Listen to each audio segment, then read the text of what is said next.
chose me. I'm a champion, I need some trophies. I can draw the lane, I can shoot the three. I can run 100 yards, I can throw it deep. I ain't choose the game chose me. I'm a champion, I need some trophies.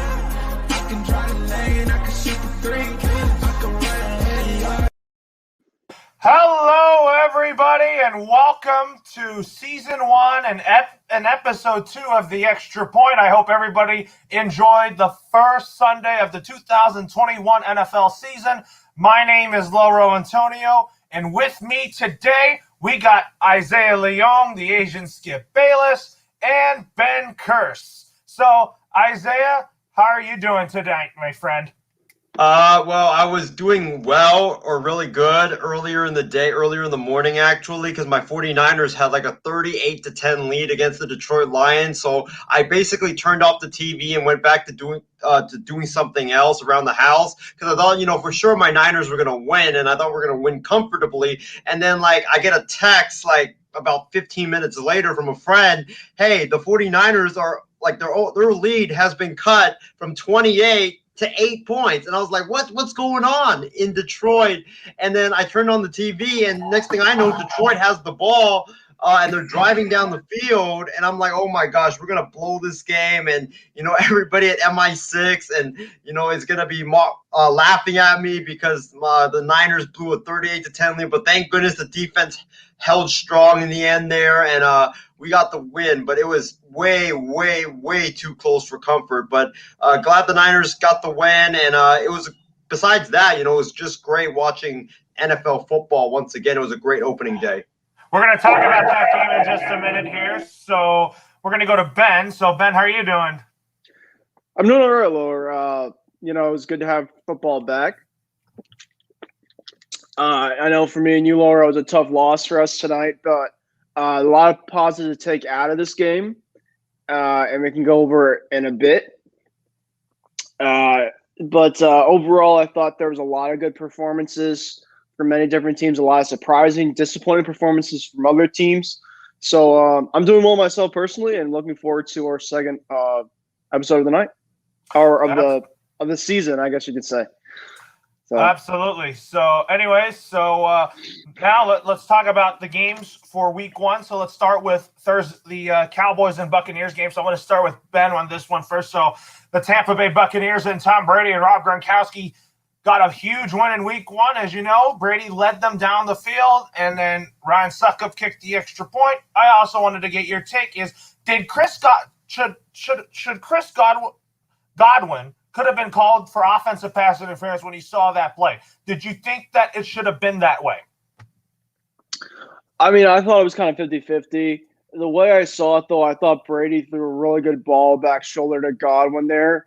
It was basically like if he held on to him, it wasn't for that very long. So I felt like it was so intentional that if he tried to, he would hold on it for so on his jersey for that long.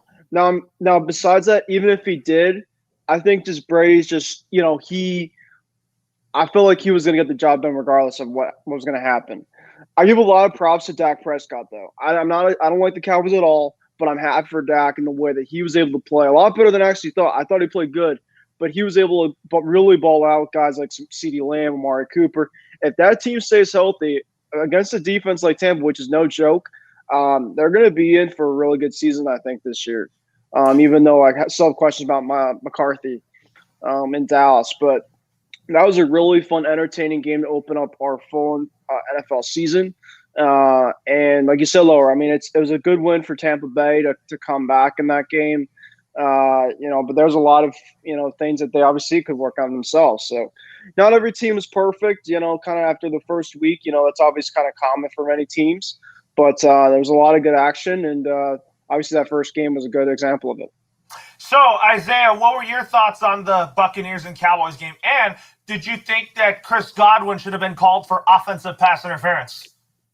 Well, like I said on Wild Sports Talk, I believe on Friday when we did the show, I thought it was just because I thought that Chris Godwin you could see it on the TV. They put both of his arms down. He kind of pushed up. But like Ben said, I just don't think that, even though you call it, I don't think it would have really mattered and it would have changed the outcome of the game because like you called the pass interference, right? They moved back 15 yards.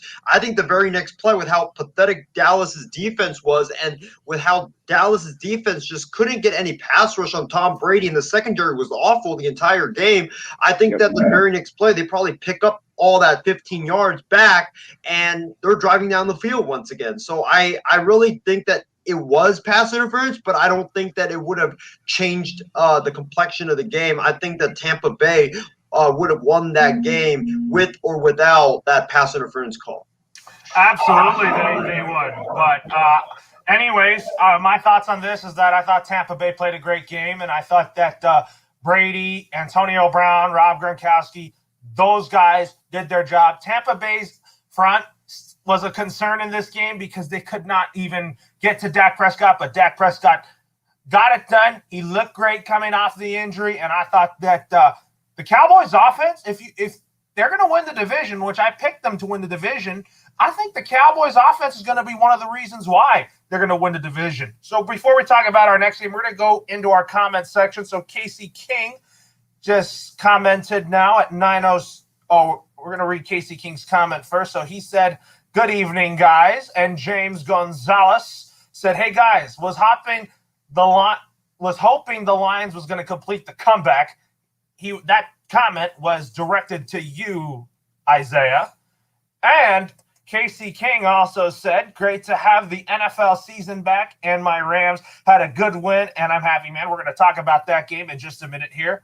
And he also pointed out, and he said, "Same here, James." He was talking to James Gonzalez, and the Niners defense went Higgins down the stretch and barely won and turned out to be a good game. And James Gonzalez said, the refs weren't going to call that at the end of the game. And Casey King also said, give Cowboys credit in that game as they gave the Bucs a game, which I definitely agree with. Ishmael Lancaster's tuning in, and he says, "What's up, guys?" And Casey King was saying Tampa was just better overall. I agree with that. And James Gonzalez was saying to Casey, can't leave time for Brady in the end. Absolutely. If you leave him plenty of time to win the game, Brady is going to thrive in those situations. All right, let's go to our Sunday game. So we're going to start with the Patriots and Dolphins, and I'm going to start with you, Ben, on this one. So there was a lot of good things for the Patriots today, as we'll talk more of that on Tuesday on Loro and Friends Inside the NFL on Tuesday. So that's the show that I do with Ben on my end for football. So Mac Jones had an impressive Patriots debut, especially in the regular season. Threw one touchdown pass to Nelson Aguilar. He was on target with his throws. Got pressured a little bit, but Damian Harris, he kind of let the team down today as he fumbled the ball right closer to the goal line, and the Dolphins got lucky enough to recover that ball. But everybody was thought that, the Patriots would set up a game-winning drive after the interception by Jonathan Jones. What was your overall thoughts on this game, Ben? And did you think that the Patriots offense looked better than it was last season?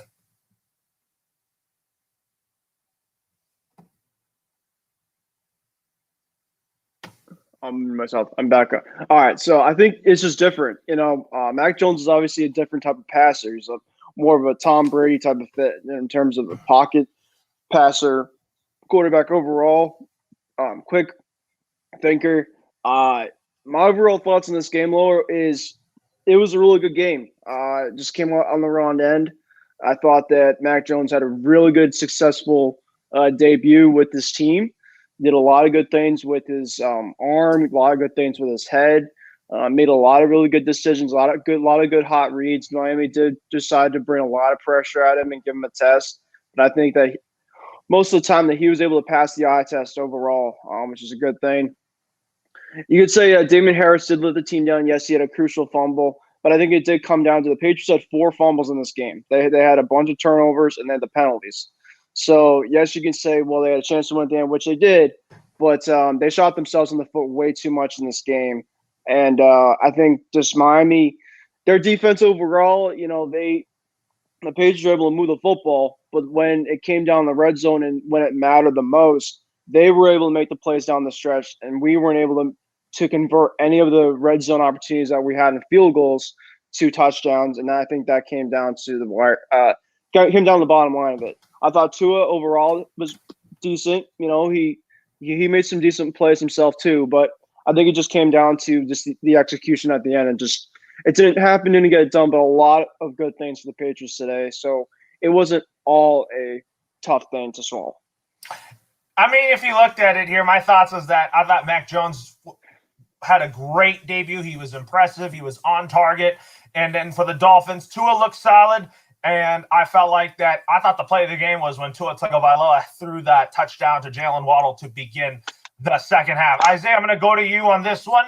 What was your takeaways from the Patriots' 1-point loss to the Miami Dolphins?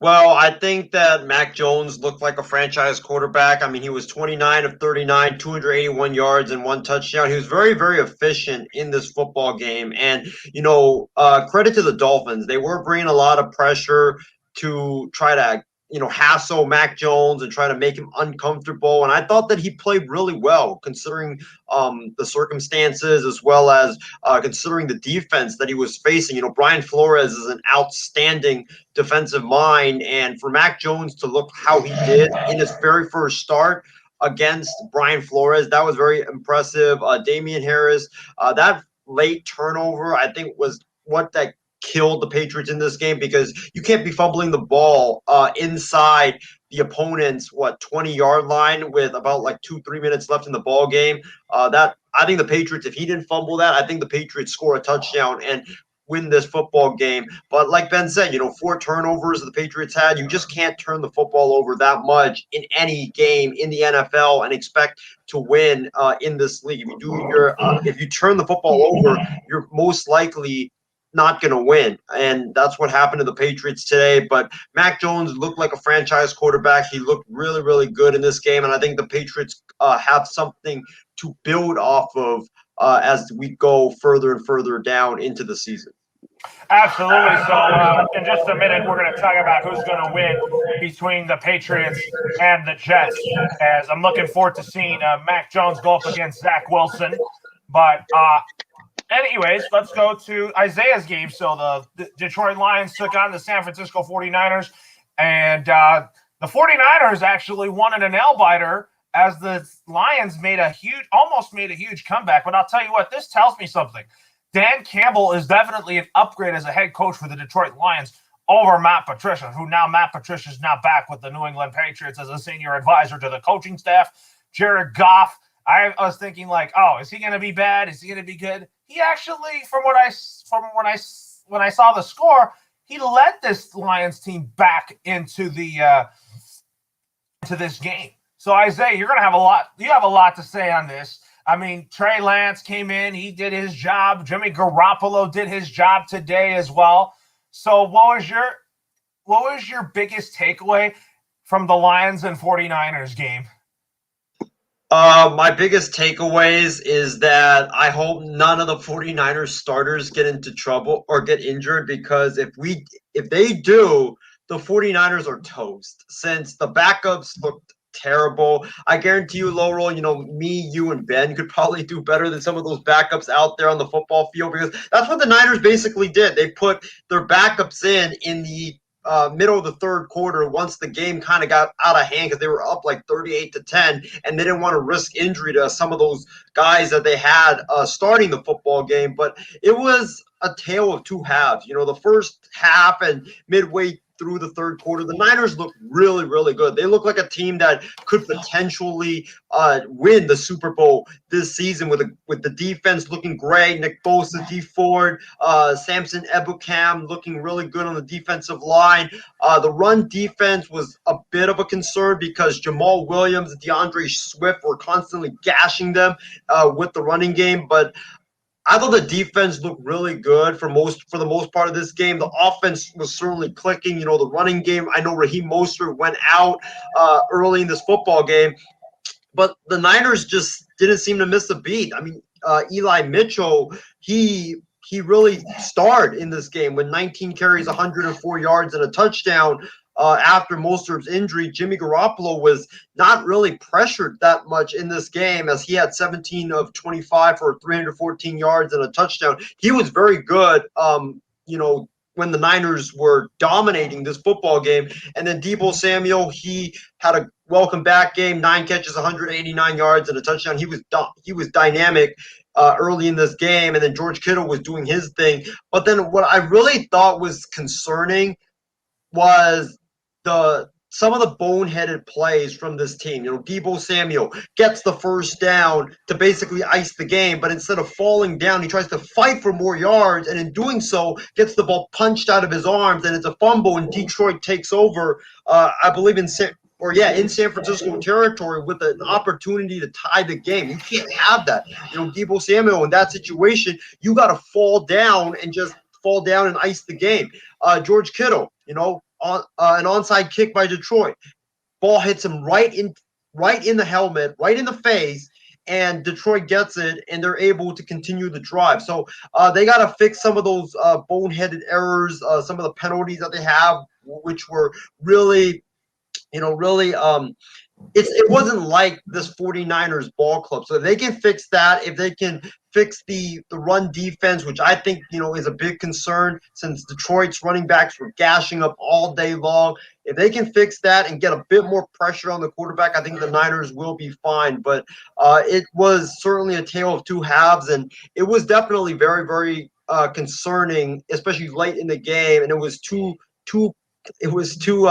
it was not good. It was not good late in the game, and it felt like it was a win, but it felt like a loss. With the loss of Jason Verrett to a torn ACL, that's a big blow because the Niners secondary is already thin, and now we're probably going to have to rely on Emmanuel Mosley, who was not playing today because of injuries, and Josh Norman, who the 49ers signed, I believe, last weekend. So the Niners secondary, which already was thin, just got even more thinner with the loss of one of their best corners for the season. So that's another big concern for the 49ers. But I just hope they bounce back and, are able to close games out better against the Eagles, because you can't let teams, I don't care how bad they are, you can't let teams like Detroit or other teams like Philadelphia or bad teams like Jacksonville stick around, because this is the National Football League. It's not like college where you have the talent deficiencies from one ball club to another ball club. If you let a team hang around, they will eventually come back to bite you, and they will shock you. And the 49ers got off the hook with this game. They sure did, but also, Isaiah, what was your thoughts on Trey Lance coming into the game and throwing a touchdown pass? I thought it was good because it was a good design play by Kyle Shanahan and his coaching staff, but I was kind of disappointed with the 49ers and how Shanahan used Trey Lance. I thought he was going to use him more in the read option with him and Raheem Mostert or Eli Mitchell or JaMychal Hasty, but every time I saw Trey Lance come in as a gadget player, he was just running it right up the middle. It's like the defense was anticipating what Trey Lance was going to do. So I think Kyle Shanahan should switch things up, have more of like a read option, stretch the defense from left to right. I think that would really benefit and really help make this Niners offense even more dynamic and more dangerous than they already are. Absolutely. So, Ben, with that being said, you know something about Jimmy Garoppolo and the 49ers. So what was your thoughts on the 49ers beating the Lions today? Well, congrats to Isaiah's team in terms of the win. I know that I've had my moments as a Boston sports fan in terms of never too close for comfort these days. You look at my Red Sox, you look at that, you look at my other teams, the Celtics and stuff like that. So welcome to the club. It's never fun. But it's a good win for you guys, regardless of the fact that win's a win, as a lot of people say. I had a bunch of Dolphin, tweets here and there saying they thought that a lot of those people thought they didn't play that great. So, I mean, if you look at it, a win's a win for a bunch of you guys, for a bunch of people's teams right now. And in terms of their, Loro, to answer your question, it's good for them. Don't know who they play week 2, but It's always good for week one to have a good start. I call this overreaction Sunday because people are like, fantasy, people are going to ball out. This team's going to the Super Bowl. My dad's friend's a Bengals fan. They got to win. They're going to the Super Bowl. This is what happens here. It's a fun overreaction day, but I'm happy for you, man. Good one for you guys. And congrats to your Red Sox, Ben, on pretty much clinching one of the final wild card spots over my A's. Oh, well, we'll see, man. It's still a long. The Yankees just lost to the Mets, which is a wild game here, but they have a lot of problems themselves. I was unfortunately at the game. We're off air against the Rays when they came back and ended up winning that game against Kurse. I don't want to get into it, but yeah, man, it should be a fun race ahead in baseball. So yeah, we'll see. Yeah, so it was a great win there, but also had some little baseball moments between Isaiah and Ben, knowing that they both like the A's and Ben likes the Boston Red Sox. So, anyways, let's go back to the AFC East as the Pittsburgh Steelers played the Buffalo Bills, but the Buffalo Bills, I mean, they couldn't even find a way to get past the Steelers defense to end the game. And I was thinking, like, can the Bills blow out the Steelers? They would because of Josh Allen and the offense, but kind of surprised that the Bills lost today, but I still think the Bills are still the team to beat in the AFC East. But I think it's going to come down to three teams at the end. Who's going to win the AFC East? It's going to come down to being.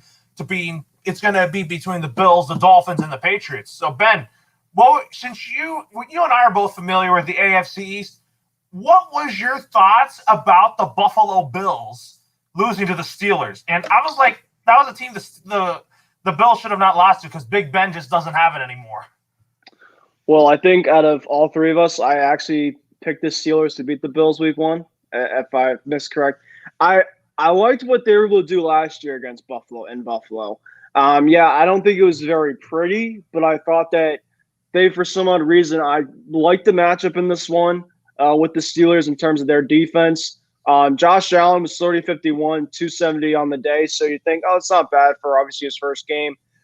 Big Ben was 18-32 for 188 yards.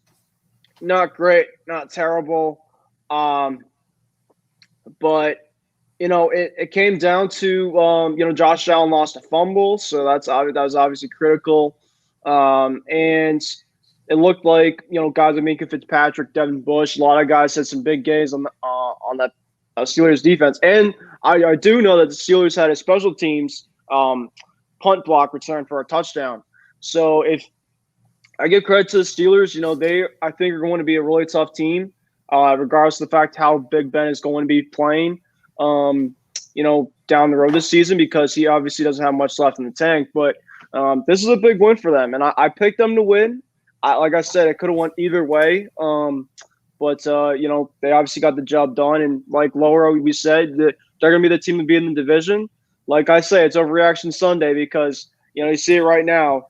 The Dolphins are in the first place. We'll see how long it's going to happen. It's like baseball in April. I know it's exciting to start, and things like that. But remember, it's also 17 games too this year, so things can really, really change from now till the season ends. So, but yeah, it was a kind of a little bit shocking that Buffalo was able to come out on top, especially at home where they played really, really well last year. But with fans too, you got to take that into account. That's another thing. The fans are obviously going to be very, very critical to a lot of these type of games. I thought the fans over in New England, I even shed a tear when I was watching it on TV. It's just great to see live football with fans. Last year it was great to see football, but just without they had some fans in the playoffs and stuff like that. But this stuff is just like, all right, we're back. That kind of that back feel. I don't know if when you guys are watching today, you're just like, yeah, we could definitely feel that back type of feeling. So to really answer your question, though, it was a big win for the Steelers for week one, but the Bills should be fine. Bills should be fine, that's for sure. I totally agree with that. I think Josh Allen, a lot of people are picking him as the NFL MVP.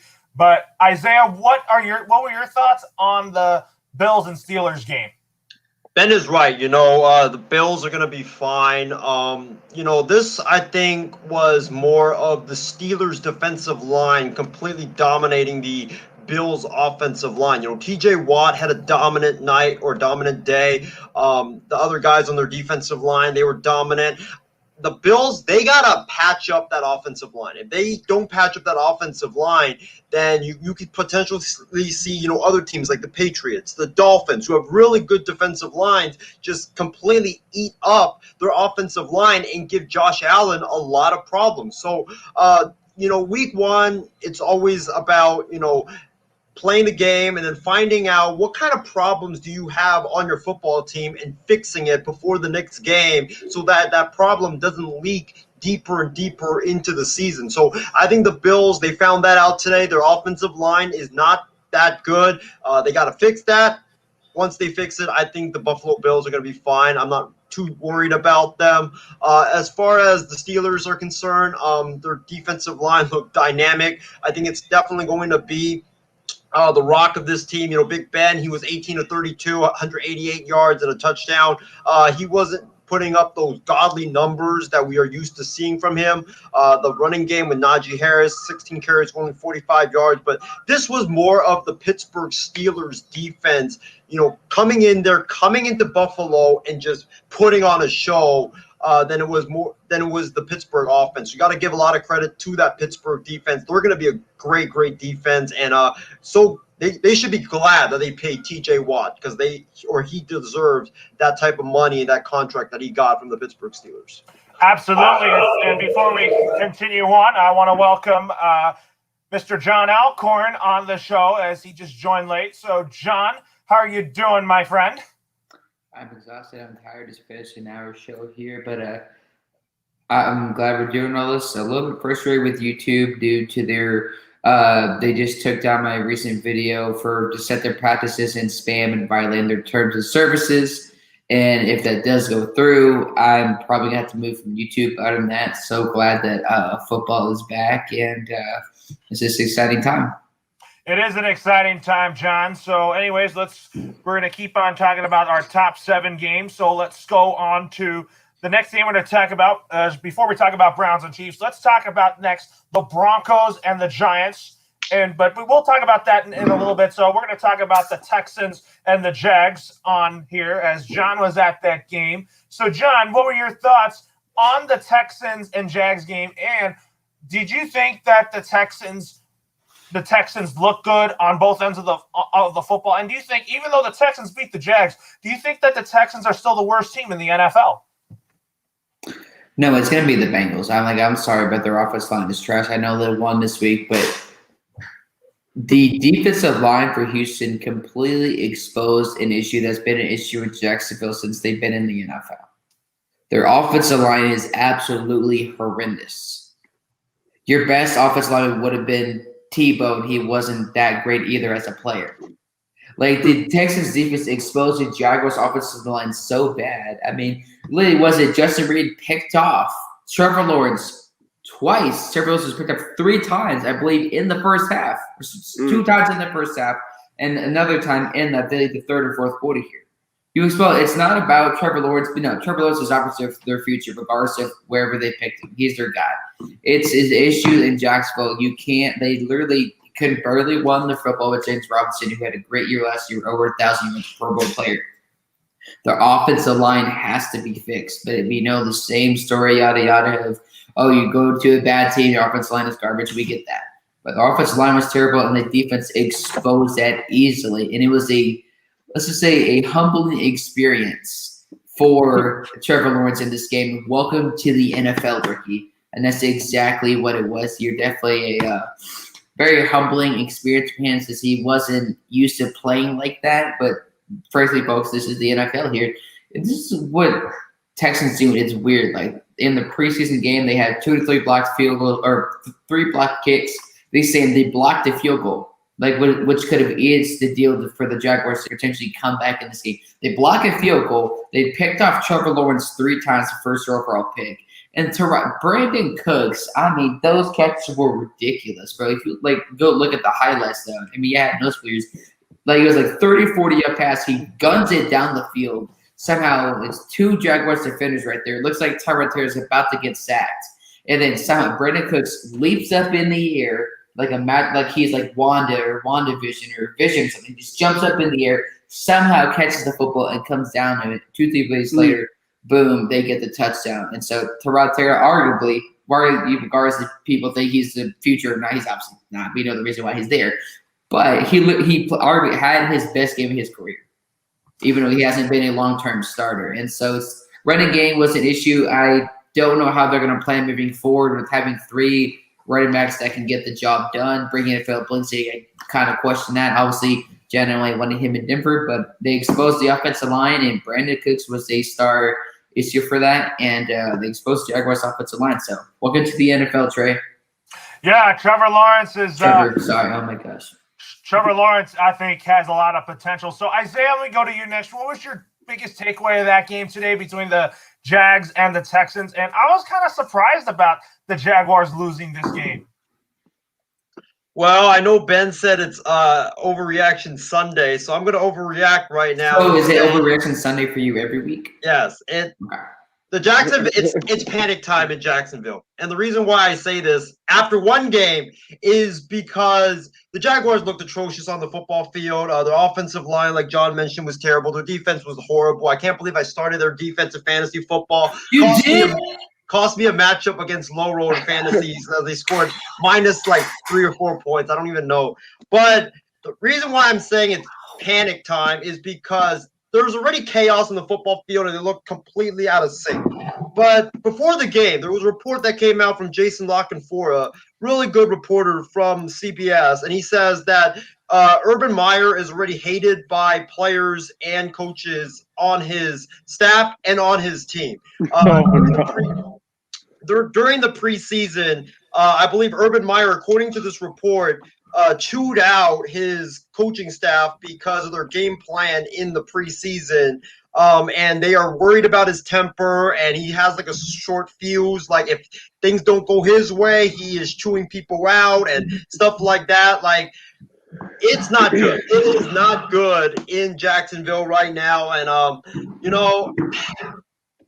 I know this is like an experiment for Urban Meyer and the Jaguars for him being in the NFL, but you can't be doing that type of stuff that you're doing right now in the NFL. You can do it in college because, that's college football and those are kids and, they don't get paid and stuff like that. But these are grown men. You have to treat grown men like they are grown men. And, you can't be chewing people out like this report mentioned. So I don't know, fellas. I don't even know if Urban Meyer will be able to make it past this season. I really don't. Like, with how this report is coming out, with how Urban Meyer doesn't like losing, I would not be shocked if Urban Meyer, resigns after this season because of what's going on inside the organization and with how the losing is just taking a toll on him. I really would not be shocked. Here's the thing, though. I think we have I'm not saying it is or isn't true, but the reason why I don't trust report until I want to be factually proven. They always say report says this, report says that in sports, and it's kind of hard to be intangible. Which one is true, or are we just trying to stir the pot? I'm not saying that is or isn't true. Do I think he should have been hired there? No, but I'm hoping we can find out what the truth is because you can say report says this, report says that, but until we really get to the truth. To us, it's speculation, but it could be the actual truth within the organization. It could be, John, but I think give it time. Maybe Urban Meyer could be right for the NFL, which I really think it could in due time, but I just don't think he'll be fired after the season or step down. So, Ben, I'm going to get your take on this. What was your thoughts on the Texans beating the Jaguars in a blowout? And our guy, Danny Amendola, got a touchdown today for the Texans. Yeah, and Rex Burkhead was on the Texans too, and Brandon Cooks. So you got 3 former Patriots over there. When Nick Caserio, so you got Detroit, you got a lot of former Pats. Texans, they just kind of bounce off, different type of teams. So I'm happy for Dola, because they got him midweek. I think they need some bodies at the receiver position. To answer your question, the Loro. I'm not shocked that the Texans won. I'm just more shocked at how they just dominated, though. Because the Texans coming into this season weren't really supposed to have high expectations. They had a bunch of the Deshaun Watson situation outside of their team itself. Who knows if Deshaun will ever play? Probably not. I just saw a report, like Isaiah was seeing a report about the Jason California thing, that the Texans were asking for like 6 players or whatever in a Watson deal, and they just refused to take the deal. We'll see. I think Rap Sheet might say something that they might do some type of deal at this coming deadline, but nobody's gonna want to take his off the field type of stuff. It's not gonna work out. But Trevor Lawrence, he obviously is gonna have a bright future ahead. I think he was saying today that it was just like first multi-interception type of game of his whole career. So it's a welcome type of like John was saying, it's the future's now, my friend. It's obviously it's a new type of like Mac Jones, Zach Wilson. The rookies are gonna have bumps and bruises. They're young guys. They'll have obviously their great games. They'll have some of their tough games. So Trevor Lawrence obviously had a tough one in his debut, but he's the number 1 overall pick for a reason. He's going to be fine. I was a little surprised in terms of hearing about the Urban Meyer situation that Isaiah said. I thought that was kind of interesting, whether it was true or not. But I think, like Loro said, I think Urban Meyer is going to be decent with them. They're going to be, right in there for the division. But today they got hammered, to say the least. So they did get hammered, but the Jaguars next, they'll take on the Denver Broncos. But we're going to go back to our comment section. So Nathaniel McWhirт also said something here. He said, I think the Bills are going to lose next week to the Dolphins. Could I see that? Maybe so. No. You need to be drug tested here. That is insane to think that somehow the Buffalo Bills – you're going to tell me here, Nathaniel, we can agree or disagree, Tua versus Josh Allen. That's like saying Tom Brady versus like a Joe Burrow or somebody else. There's no competition there on the offense for the running attack, for the defense, for the offense line. There's no way they're losing against the Dolphins, my man. I mean, the Dolphins, if the Dolphins did what they did today, they're not beating the Buffalo Bills. Well, I mean, if you look at it, the games in Miami, sometimes cold weather teams don't perform well in that Miami humidity. So, it's Tua, and I'm sorry, Tua's not the guy. He didn't have good numbers today alone against the AFC East rifle. How are you going to play against Josh Allen, who should be, hopefully, in the MVP conversation this year? He probably will. And then James Gonzalez said the Bills receivers were dropping passes, which I didn't see the game, but from what I heard, they were not on the right track today. And then James Gonzalez also said that TJ Watt was a beast today on the line. Absolutely. He earned that contract. And Casey King also said, I was surprised by the Bills losing today, but again, the Steelers seem to own the Bills over the years. And he has a comment for you. He says, also, Isaiah, you guys starting Jimmy, or are you going to start Trey next weekend versus the Eagles? What can you go dive deep into that and answer that question for Casey King? I think it's going to be Jimmy Garoppolo based on the game plan today. Kyle Shanahan has been saying it all offseason that they're going to use Trey Lance in like a Taysom Hill type of role, like right now until he develops. So based on Garoppolo's performance, there's really no reason to pull him since he was really, really good. I know it's against Detroit, but still he was really, really efficient and really good in that game. So based on how he performed today, I think you got to stick with him at least for another week. There's really no reason to pull him. Absolutely. So the next game we're going to talk about next is when the New York Giants take on the Denver Broncos. I'll tell you what, when I saw the score, when Denver was on top, they looked very, very good, especially Teddy Bridgewater was a game manager today. So, John, I'm going to start with you. You seem like you're celebrating right now. How did you feel about this game? And did you think Teddy Bridgewater, do you think he's the right fit for this Denver Bronco offense? Right now, heck yeah. I mean, is Danny Penny, maybe Danny Fluke or Saquon on the sidelines here? This is the thing is we can joke about certain things here, though, is that the way Saquon Barkley plays, to be honest here, be Judge Judy here for a second, the way Saquon Barkley plays is designed to get hurt. He's not designed to be healthy long-term. The way that he plays, you get 14 carries for 50 yards, close enough for like 60, 70 yards, and by the time he does it, he could get injured, hurt his knee or his leg.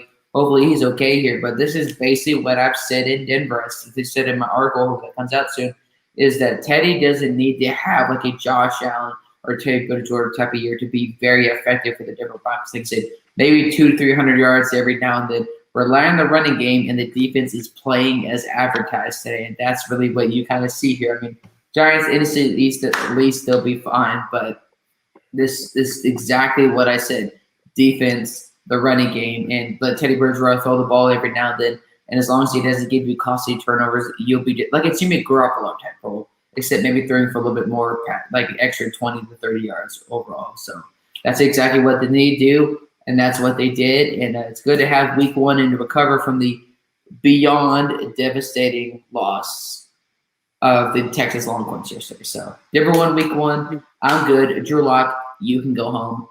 Bye-bye. So, Isaiah, I'm going to go to you on this one. So, what was your thoughts on the Broncos beating the Giants? And you predicted that the Broncos would go 3-0 to begin the season. Do you think that's still possible? We'll talk about that game against the Jacksonville Jaguars shortly. So what was your takeaway on this game? And knowing, you're familiar with Vic Fangio because of his time in San Fran. Do you think that with this win, it might have saved his job? Well, definitely, because imagine if he loses to the Giants, then you're going to have people that are already clamoring for Vic Fangio to be fired. Those voices are going to just keep getting louder and louder and louder. So I thought that Vic Fangio, I don't think the one win saved his job. I do believe he has to go at least 2-1 or 3-0, 2-1 being minimum, to have to not be fired in the first 4 games, because you've got, after the not the Jaguars, but the Jets, I believe they have the Ravens and the Steelers, and the schedule just keeps getting harder and harder and harder. So if you want to have a shot, you got to at least go 2-1 or even 3-0 to have a shot if you're trying to aim for the playoffs. And I think that's the expectation that Denver has for Vic Fangio to keep his job, which is playoffs. So I thought it was a good start for the Denver Broncos. Their defense with Von Miller back played extremely well. I like the revamped secondary with Fuller and Callahan and all the guys that they have, Patrick Surtain as well. The defensive line was ferocious. I think Denver's defense was really, really good in this game. And I think that if Denver can play how it did today, which is how Vic Fangio likes to play football, which he takes from his predecessor in San Francisco with Jim Harbaugh, which is running the football a lot, game managing quarterback with Teddy Bridgewater, and just slow it down and play great defense. That's how he wants to win football games, and I think that he has a shot to win it this way in Denver. So it was a good start. Now they just got to go and beat up on the Jacksonville Jaguars, who by how we watched them today, they better beat up the Jacksonville Jaguars, because if they don't, then it's going to be quite embarrassing after the Jaguars got whooped by the Houston Texans. Yeah, absolutely, Isaiah. I mean, I think with the Denver Broncos beating the Giants, it was because of good offense and also a good defense. So, Ben, you and I are both familiar with Joe Judge coaching the Giants. The Giants did not play a good game. Daniel Jones looked sluggish out there, but I'll tell you what, he has no excuses to thrive in year 3 because he's got Saquon Barkley back. He's got the receivers in Kenny Golladay and getting a healthy Sterling Shepard and Evan Ingram. What was your thoughts on that game? And did you think that the Giants should have won this game, or did you think Denver earned that win?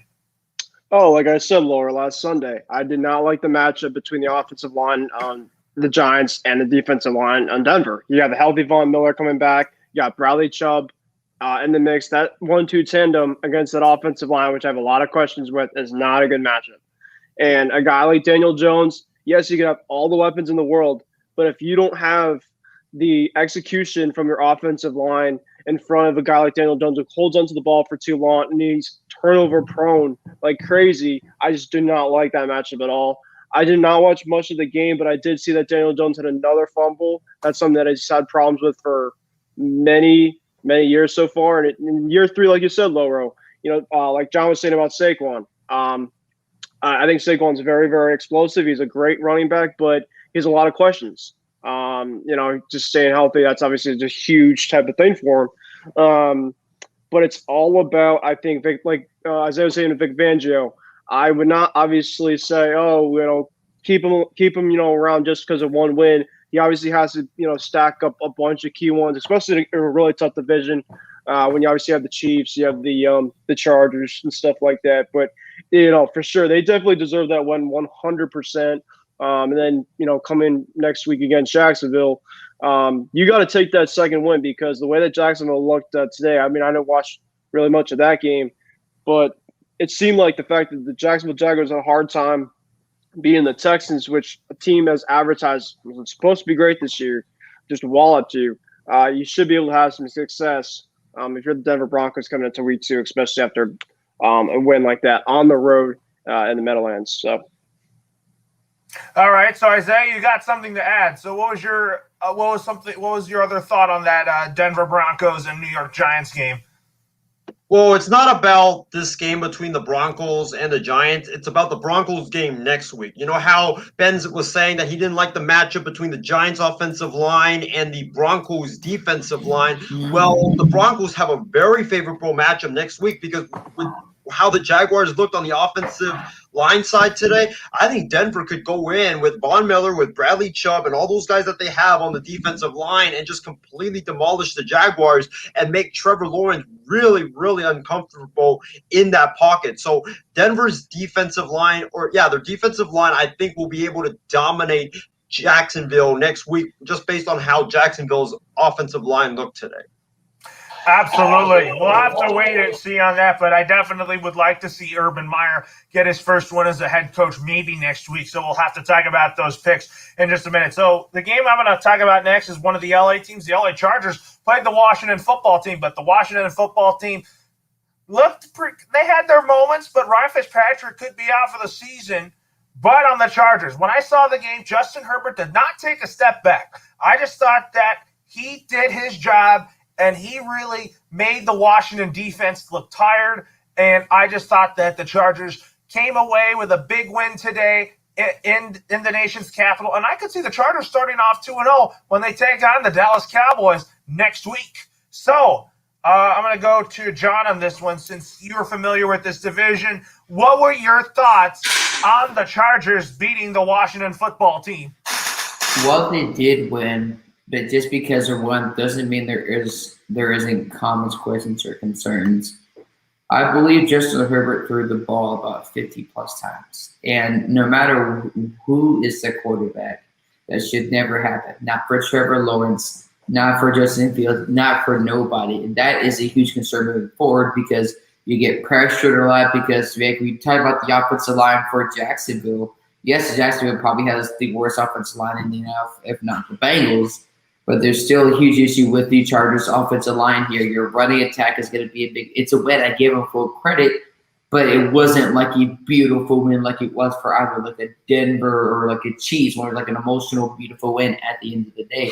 Because there's still a lot of, I think, questions and answers for the Chargers. Running attack, can he stay consistently healthy? Even if he has like 20-plus carries, he may only have like 3.5 yards of carry and no touchdowns. How is the offensive line going to protect Justin Herbert moving forward against either the Chiefs or the Broncos with Bradley Chubb and Von Miller? Again, I should be biased, but those guys are very talented players. And then you kind of look at the defense. You got Bosa, but you have nobody else. So moving forward, I think that could definitely be struggling for the Chargers there because the Chiefs defense stepped up this week. The Broncos defense stepped up this week, and so their offensive line pace is going to have to keep up with what Justin Herbert is doing. And if they can't, it's going to be a long season for the Chargers again. Absolutely. I mean, the Chargers' offensive line looks a lot better, though, John. So, Isaiah, what was your biggest takeaway on the Chargers' victory over the Washington football team? And also, before you go on here, Kirstie Wilson said, did you guys hear about the pipe that broke at FedEx Field, Washington's home stadium? So, Isaiah, go ahead and talk about your takeaways, and then we'll all talk about our reaction about the pipe that broke at FedEx Field. Well, my biggest takeaway is that Washington might be back to square one because if the news is true that Ryan Fitzpatrick with that hip injury, we don't really know how serious it is. But, Loro, if you're accurate about it being potentially season-ending, then that's a big blow. That is a really big blow for the Washington football team. I'm not a big believer in Tyler Heineke, or however you say his name. I don't really know. I just said Heineke, but maybe I look like a buffoon saying it that way. Yeah, Heineke, I don't know. But, Washington, they remind me a lot of the 49ers when we had Alex Smith. It was a team that great defense, ran the football really well, but we were just missing that one piece, and that was the quarterback. When Washington, without that quarterback and Ryan Fitzpatrick, if hopefully he's not out for the year, but I just don't see how they can consistently win with just the defense and with running the football. Because now, with no competent quarterback, all opposing teams are just going to do is stack the box, making Heineke have to throw the football and make him having to prove himself. And if he doesn't, that defense is just going to get worn out, because you can't have the defense, even though I know it's really, really elite, but you can't have that great elite defense be on the field like 9 or 10 possessions and expect that defense not to get tired and eventually get gassed. So the Washington football team, it's unfortunate that Ryan Fitzpatrick suffered that injury. Hopefully he's back soon, because if they will go as far as Ryan Fitzpatrick takes them. I know that defense is elite, but they will go as far as Ryan Fitzpatrick takes them. And as far as the Chargers are concerned, I think that Justin Herbert, he's really, really special. He's a guy that, I was surprised by his performance. I thought he was going to struggle a little bit based on that ferocious Washington football team defensive line, but he looked really comfortable out there in the pocket, and I was really, really impressed by that. Absolutely, but also Isaiah and John and Ben, I wanted to ask you guys this. Christy Wilson said, did you guys hear about the pipe that broke at FedEx Field? So what was your guys' reaction on that? I just read about it. I kind of thought it was interesting. Just the fact is, like, they've kind of had this off the field stuff with like the Dan Snyder Act, all this. It just feels like they kind of have built, step-by-step type of things that potentially could go wrong with their, they've obviously kind of had their, over the course of their franchise, just things kind of go downhill a lot of the time. So like something like this was very unfortunate to hear about, but, it sounded like they got it all cleared up and stuff. So that's all I got to really say. And then what about you, John and Isaiah? No, I did not hear. I guarantee I get a chance to watch, because I don't think the game was available for me on Hulu. But no, I didn't hear about this. This is just a Washington type of Higgins moment with their, when your team what things went wrong with your team. Now things went wrong with your stadium. I mean, how did a pipe burst? Was it some like guy that had some really bad food or something? Obviously, I'm joking, but like, how does that like happen though? Because especially it takes a while to build a stadium, and rightfully so, because the Rams Stadium, beautiful, looks sexy, took about 5 years, 5.5, and rightfully so, it looks amazing. So again, it was sewage pipe. Okay, thank you, Christy, for willing up to it. It was sewage pipe. I'm glad I already ate, because if that's the case, they need to reevaluate what all the pipes in every single part of the stadium, in every single bathroom.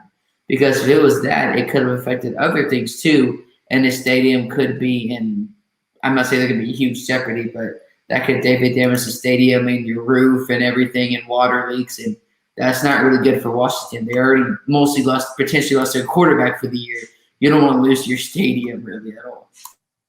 And then what about you, Isaiah? What was your thoughts on that?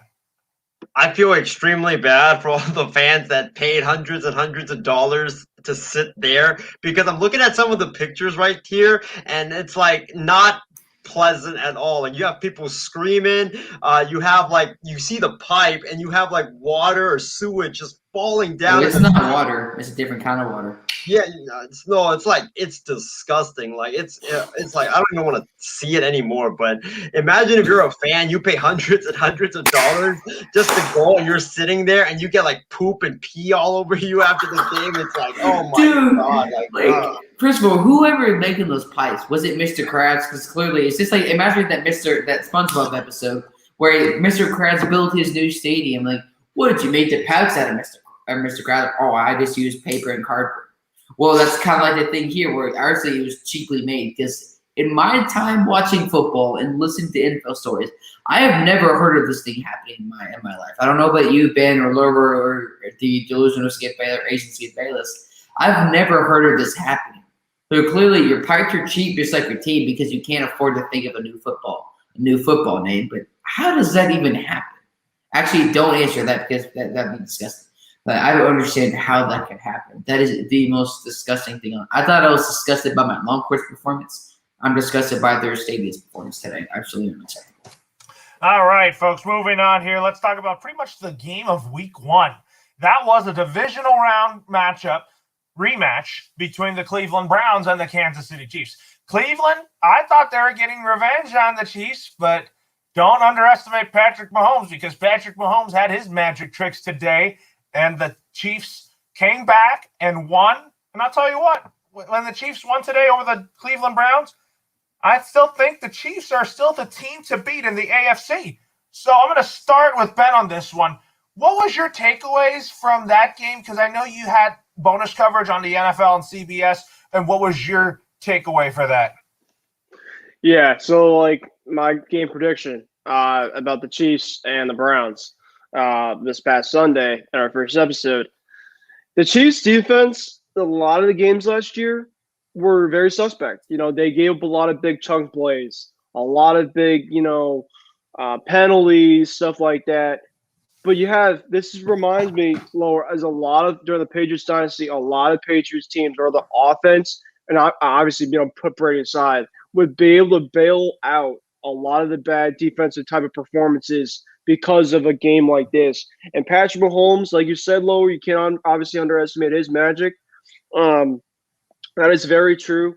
But just they are so explosive. They could make, I think that Patrick Mahomes had a unbelievable throw for a touchdown to Tyreek Hill, which, we've seen a couple times, videos where he basically just kind of threw it, like that, on the run, just a phenomenal, 50-yarder type of throw. That's just how good he is. But, that offense could make things happen like that. It obviously did not surprise me. I knew that the Chiefs would win this game, despite the fact that they were kind of down a lot of this game, just because that they just have such a good offense themselves. Now, I do have to say about the Browns, though, they are legit. And they were legit last year. They are going to be legit this year. I know Baker didn't throw for a touchdown in this game, but there's a lot of good things for Browns fans out there, especially what their franchise has been going through for so long. To make them just feel relevant and just really, really good. I'm very, very happy for that franchise. They put up a huge, huge fight. Patrick Mahomes and Baker Mayfield both threw for over 300 yards today.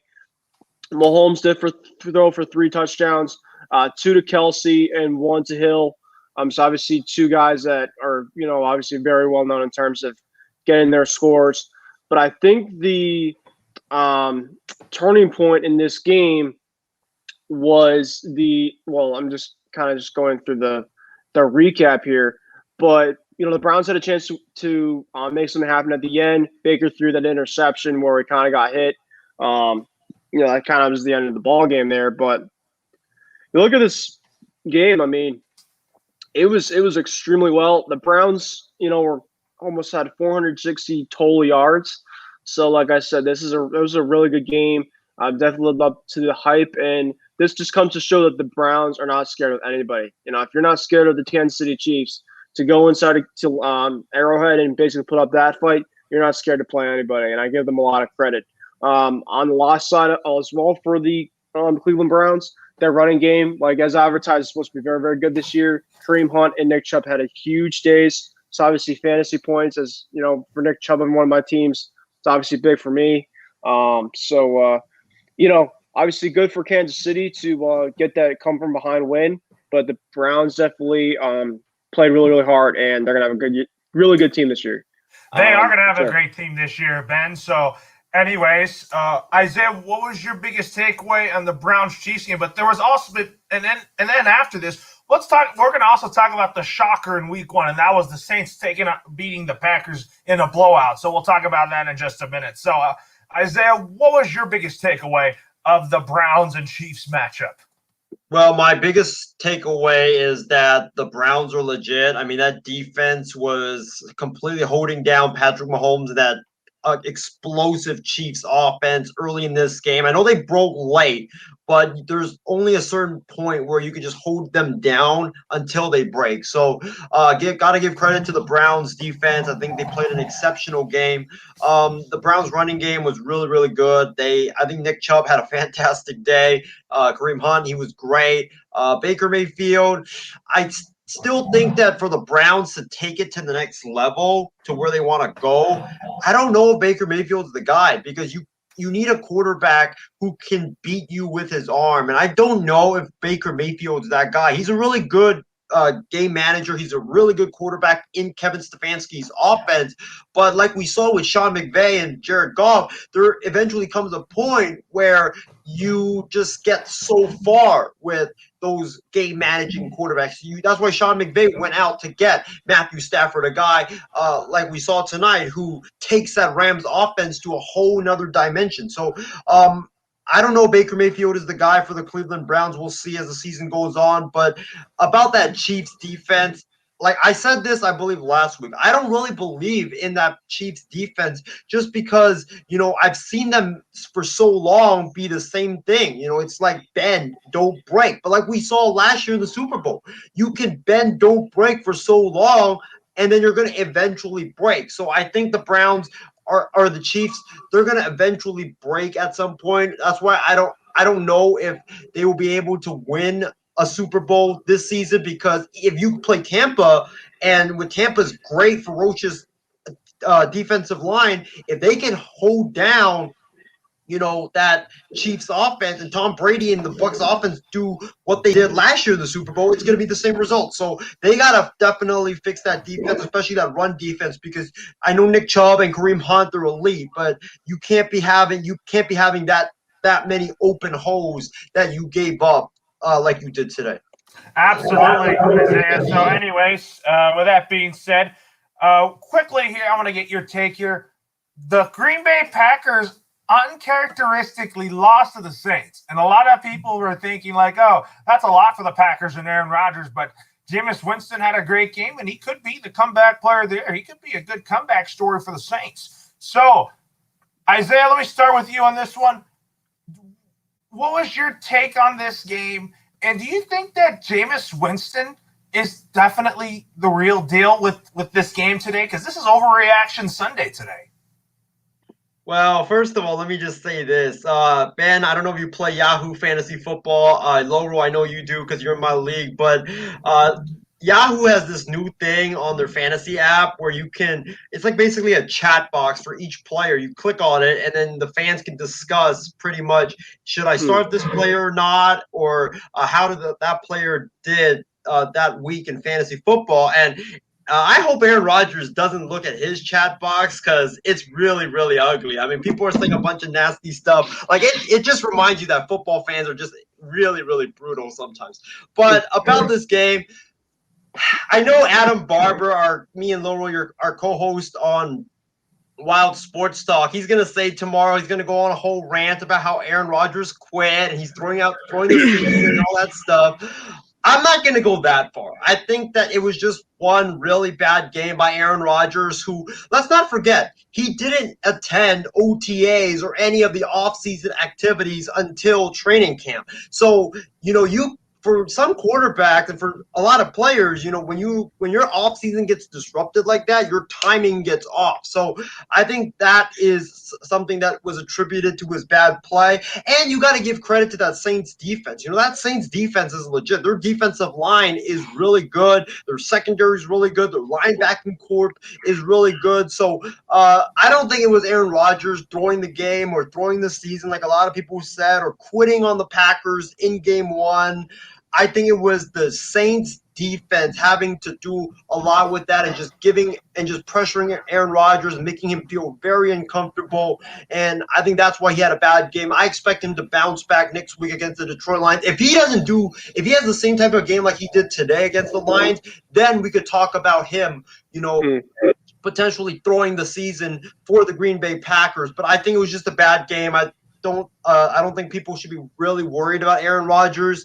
And you definitely should not be dropping him in fantasy leagues. Like I've seen a lot of people say in that Aaron Rodgers chat box that they're going to drop Aaron Rodgers. That will be a really stupid decision if you do. But about Jameis Winston, Loro, you know, I don't know. I saw a lot of good things from Jameis Winston today, like times where he was pressured and the old Jameis Winston would just chuck it into triple coverage and it'll get picked. But the new Jameis Winston under the tutelage of Sean Payton, he didn't chuck it down the field in triple coverage. He threw it away. So I think he has improved. He has changed a lot of his play. But it's one game, and I need to see him, continue on and on to really fully evaluate him. We're going to talk more about that tomorrow on Wild Sports Talk. So, Ben, let me get to you on this one. So, did you think that this was just a bad game for the Packers and Aaron Rodgers, and you think that the Packers will bounce back from this? We'll lower up. We'll talk about midway part of the season. We'll be like, oh, this game? Look, Aaron Rodgers had one of those worst games. Aaron Rodgers is one of the best quarterbacks in football. The fact is, yes, everybody goes through it. This game reminds me perfectly of the Saints-Buccaneers game in Tampa Bay where the Saints just absolutely blew the doors off. You look at Tom Brady in the sideline, the second half, basically just looking down, and everybody's like, oh, my God, this is the end. This is like the end of the world here for the Buccaneers. What the heck's going to happen? They obviously won the Super Bowl. But the Saints, I think their defense did a great job. And just from the start, I do have to say, Packers just got embarrassed. If they're going to have many of these type of performances come the season, then I'll start to get worried. Like Isaiah was saying, just the first game, people obviously are going to have you on in all type of games. This was for sure an off one for Aaron Rodgers. He didn't even eclipse 200 yards. He didn't throw a touchdown pass. He was 2 interceptions on the day. So obviously, clear for him, it was one of his down games. He even admitted after the during post game. I mean, how could you not? As Christie just comes, I don't think Rodgers cares. I mean, listen, he was even saying Aaron Andrews that this past offseason, he was even theoretically thinking he could have potentially gotten traded to Denver or the San Francisco 49ers. Who the heck knows where his mind is? Yes, he wants to probably be with Matt LaFleur, for this season. But, like similar to Russell Wilson, you see these type of guys, they're kind of getting up there in age. This is a bend or break type of seasons for a lot of these type of guys, or who knows what their future is going to be like with their team. This game right here, obviously you want to fire Aaron Rodgers down the whole entire season because he's just so good. He will definitely get much better, and obviously next week I think he will just, he'll put the fantasy numbers, the 200 to 300 type of yards, 3 touchdowns, maybe an interception here or there. Have a big game. I know it's the Lions, but obviously he'll definitely turn up. First week, it's an overreaction, but thing.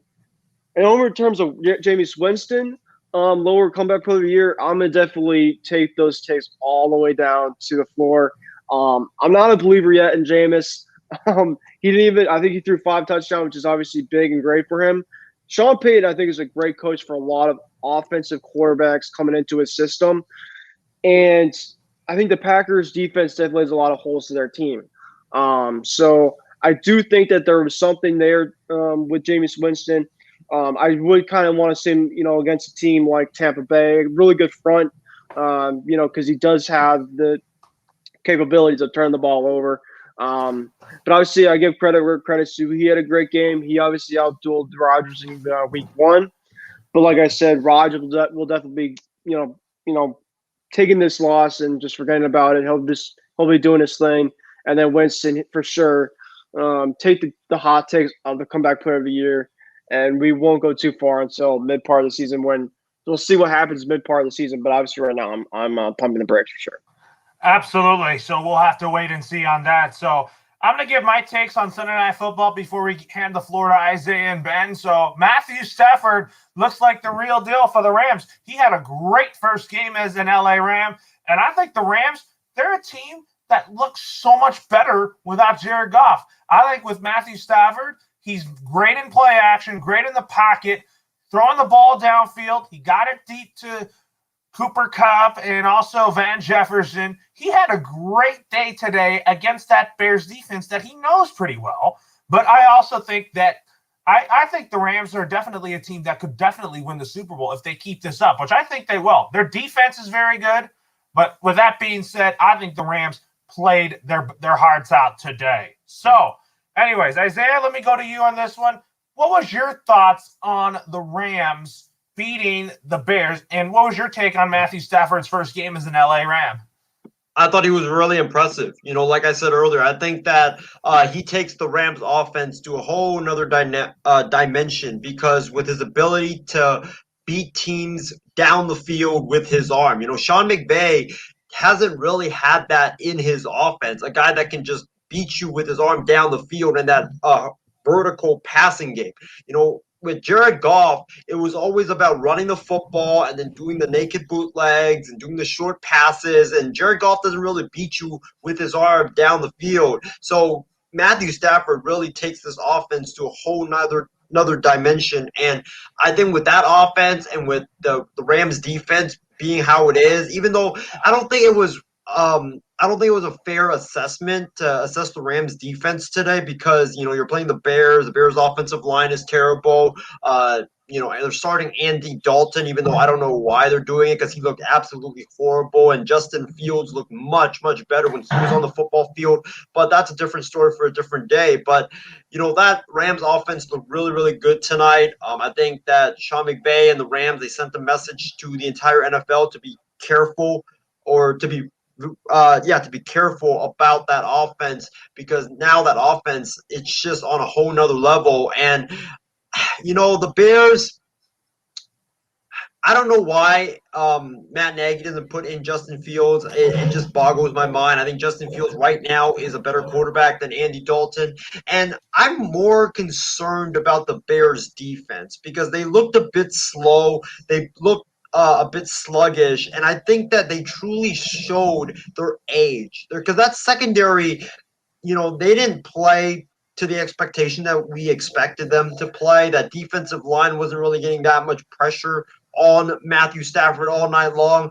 I think the Bears, I think they made a mistake of when they changed defensive coordinators. They made a mistake by promoting in-house to a guy that never, ever called plays in his life instead of going for a fresh voice. I think the Bears needed a fresh voice and they needed a new different type of scheme instead of keeping the same scheme and going with a guy that's never called plays in his life. I think that was a huge mistake, and I think they're paying for it right now. And I think they're also paying for the fact that they foolishly released Fuller, who was one of their better corners last year, because right now that secondary, they just don't look the same as the secondary of the Bears that we've gone and that we've always used to seeing that the Bears put out.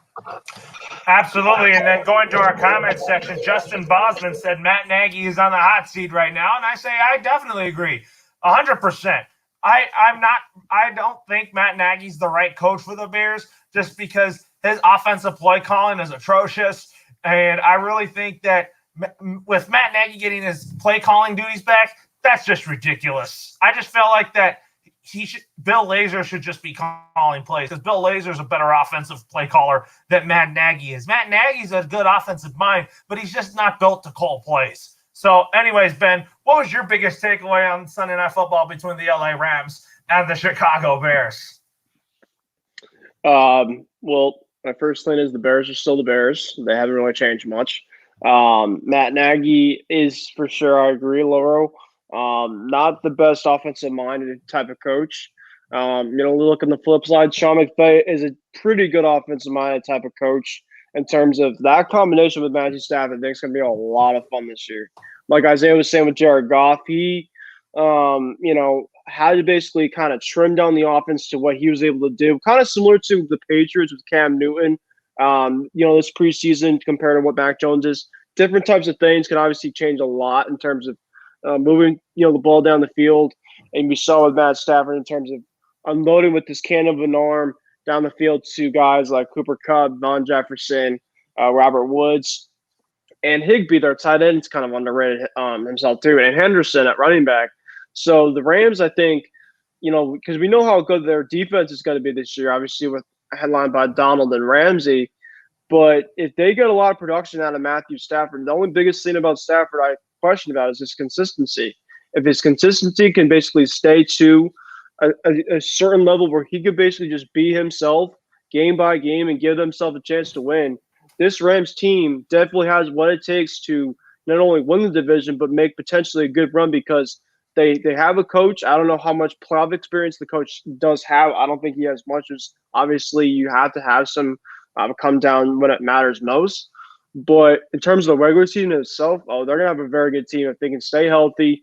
They have the weapons both offensively, defensively, and Stafford, of course, is a bigger upgrade than Jared Goff in terms of being able to have different schemes for him, and then being able to just use him different ways. I just really like the fit there over in the Rams. We saw headline, but what he was able to do today, he was able to throw 321 yards, 3 touchdowns, no interceptions. I mean, against the Bears defense, which I think in the past years has kind of been their strength, you can't really ask much better for a debut than that. Absolutely. Great debut for Matthew Stafford. And let's go to Monday Night Football. So who is your pick to win tomorrow's Monday night game between the Baltimore Ravens and the Las Vegas Raiders? I'm going to go first on this pick. I'm going to go with the Baltimore Ravens. With all the running backs they had to deal with, all the injuries that they dealt with the running backs, losing J.K. Dobbins and Gus the Bus Edwards, and also losing Marcus Peters to torn ACLs. And Justice Hill. And Justice Hill. And Justice Hill. I do think that the Ravens will win. I think they're going to be creative. I think Lamar Jackson's going to run the ball, move the ball downfield. I think he's going to pass the ball to Hollywood Brown and Sammy Watkins. And I think if he does that, because the Raiders' defense is so atrociously bad, I think that the Ravens will come away with a win. But if the Raiders win, I would not be surprised. So, Isaiah, let me go to you on this one. Who's going to win tomorrow and why? You know what? I'm going to shock y'all. I'm going to go with the Raiders just because, it's new stadium, first time, fans are into the stands, and I think the Raiders will feed off that electric atmosphere down there at Allegiant Stadium. And with the Raiders, I think what's going to happen is I think with Marcus Peters out, that's a huge blow to the Ravens defense. I think Derek Carr is going to just keep attacking whoever is the replacement corner out there on the secondary for the Baltimore Ravens. Just keep trying to feed that wide receiver because you know that when a replacement replaces the starter, it's never the same. So I think that Derek Carr and John Gruden are going to go to that strategy. I think they're going to be able to run the football a bit in this football game, but look for Derek Carr to just keep attacking that corner that is replacing Marcus Peters, just like what Dak Prescott did, targeting Sean Murphy Bunting's replacement on Thursday night. Absolutely. So, Ben, who is your pick to win between the Raiders and the Ravens? I think it's going to be Baltimore, but I think it's going to be a really close game. I think this for Thursday night to have a really good, prime time type of game. This Monday Night Football game should be a lot of fun. I'm not expecting a whole lot from this year's season with as I said this past Sunday, with the Raiders defense. But you look at what the Ravens have had to gone through in terms of injuries. Not only the injuries that they've had, but key guys. They got Marcus Peters, one of your key defenders. You lose J.K. Dobbins. You lose Justice Hill and Gus the Bus Edwards. 3 of your running backs that, they are a heavy running type of offense. Lamar Jackson can run for his life, but I think a lot of teams have started to kind of disguise Lamar Jackson's strengths. The one thing about Lamar Jackson, though, that he has in this game is the Raiders' defense as a whole isn't probably very good enough to basically stop him if he wants to start to run the football by himself. Week 1, also, like, Loro was saying to Sammy Watkins has been like a week 1 type of hero for like many, many years now. It just seems like, he'll pop up and pop off in the first couple weeks, be like, hey, like, you want a week 1 fantasy receiver to kind of replace Sammy Watkins is the guy to go. And, now he's kind of supposed to be your true number 1, obviously with Hollywood Brown there and Mark Andrews. But like Loro was saying, I think that the Oakland Raiders are going to basically try to force Lamar Jackson to throw the football. And I think that, but this Raiders team, I think, is going to give them a fight. Like Isaiah was saying, the new crowd, this place, I think, is going to be rocking. So it should be a really fun game. But give me the Ravens, sorry. And Justin was in the comments. Justin Tucker game winner. I don't know if it'll be a game-winning field goal, but I do think that he could have some key big kicks down the stretch in this game to kind of pull away for the victory. Absolutely. We could definitely be seeing that. That's for sure. So, anyways, moving on quickly, let's go to week 2, rapid fire picks. So, let's go to Thursday Night Football between the New York Giants and the Washington football team. I'm going to pick the New York Giants to win this game because I think Joe Judge is going to bounce back from this. But I think you don't want to overlook the Washington football team. And I think that if the Washington football team somehow manages to win this game without Ryan Fitzpatrick, then I won't be shocked at all because of their defense and run game and receivers. Isaiah, let me go to you on this one. Who do you think is going to win Thursday Night Football in week 2 between the Washington football team and the New York Giants? I think this is going to be a very sluggish game. I'm going to go with the New York Giants, but it's just going to be really sluggish. I think it's going to be a defensive battle between the Giants and the Washington football team. It's going to be a close game. I don't really trust Danny Dimes that much. Washington, right now, they're starting Heineke, so I don't really trust him as well. It's going to come down to whoever can run the football effectively and whoever can create them, or whoever can get more turnovers than the other team. That's what it's going to come down to. And I think that the Giants, after what happened today, just completely getting beat down by Denver, Joe Judge is not going to let that happen once again. Give me the Giants. And Ben, what about you? I'm going to go with the Washington football team. I just don't know how much I trust this Giants team with all the talent in the world that they have right now. To let Danny Dimes against that Washington front when the offensive line for that Giants team is just a bunch of problems. I think the Washington football team could create absolute havoc. You saw that the Denver defensive line against the offensive line, like I predicted in the first game one, week 1 picks, went pretty good. I'm going to kind of keep my magic there and try to go kind of similar to what the Giants are going to do in this game, week 2. I do think the Giants will score some points, but I do think that the Washington football team will make some key stops down the stretch via their defense to end up winning this game, and the Giants go 0-2 to start the year. I think the Giants will go 1-1, that's for sure. So anyways, let's go to the Sunday games for week 2. So the Patriots take on the Jets, and I do think the Patriots are going to win this game. I think they're going to go 1-1. I'm looking forward to this matchup because the number 2 pick in the 2021 draft is going up against the number 15 pick in the 2021 draft, and Mac Jones. I think that's going to be a dandy of a game. But I think that the Patriots, I could see them winning by 10, but I think it could be a close game because of how good Zach Wilson is with his arm talent. So, Ben, do you have the Patriots winning by like 10 points, or do you think it's going to be a close game between the Patriots and Jets? I got the Patriots winning. Yeah, I think that the Patriots will bounce back in this one, Lower. I do think, despite that their loss today, they have a lot of good things to kind of take away from this game in terms of the first game for Mac Jones. Zach Wilson had a very rough first half, but it seemed like he really picked up in the second half. I did watch some that he had a bunch of great throws, very tight throws. The kid definitely has the package, I think, to say the least, despite the fact that he's a very weak offensive line. I do think, Lower, another thing, too, for the Patriots, their pressure. I do think that Tua got, he had some pressure in the game today, but I do think that they're going to really get after a guy like Zach Wilson to basically run for his life. And I do think that if he does that, he is very explosive out of the pocket, but I do think the Patriots got a very good start to this game and a very good ending to this game. So give me the Pats. I think that it'll be a really close one. Like, they scored 16 today. I think they'll go 20-plus in this one. Mac Jones, I'm going to say 2 touchdowns in the day, an interception, but they will pull this game out at the end.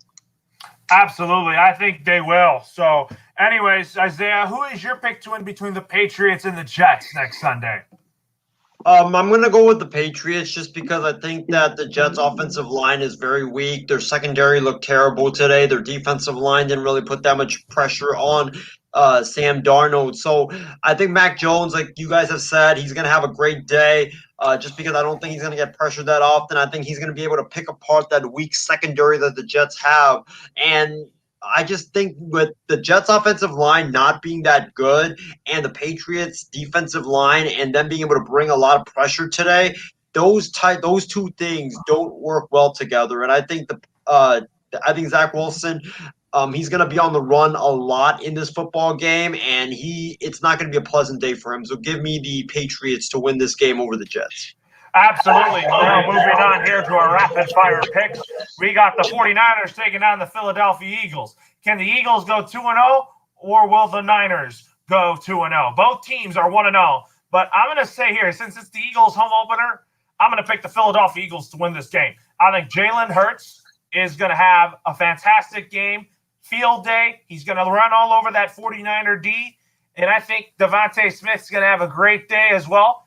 And I think Nick Sirianni's going to go 2-0 as a head coach, and I think the Eagles so far will be surprising everybody, which they did today in Atlanta. Isaiah, I know you very well, and who is your pick to win between the Eagles and 49ers in Philadelphia? You know, when I first looked at this game when the schedule first came out, I thought it was going to be a blowout, but after seeing what happened today between the Niners and Lions and the Eagles and the Falcons, I think it's going to be a close game, and I think it's going to come down to the very end, just like it did today with the Niners and the Lions. But I think the Niners will be able to prevail just because I don't think the Eagles right now know how to close out football games, and the Niners are a veteran football team.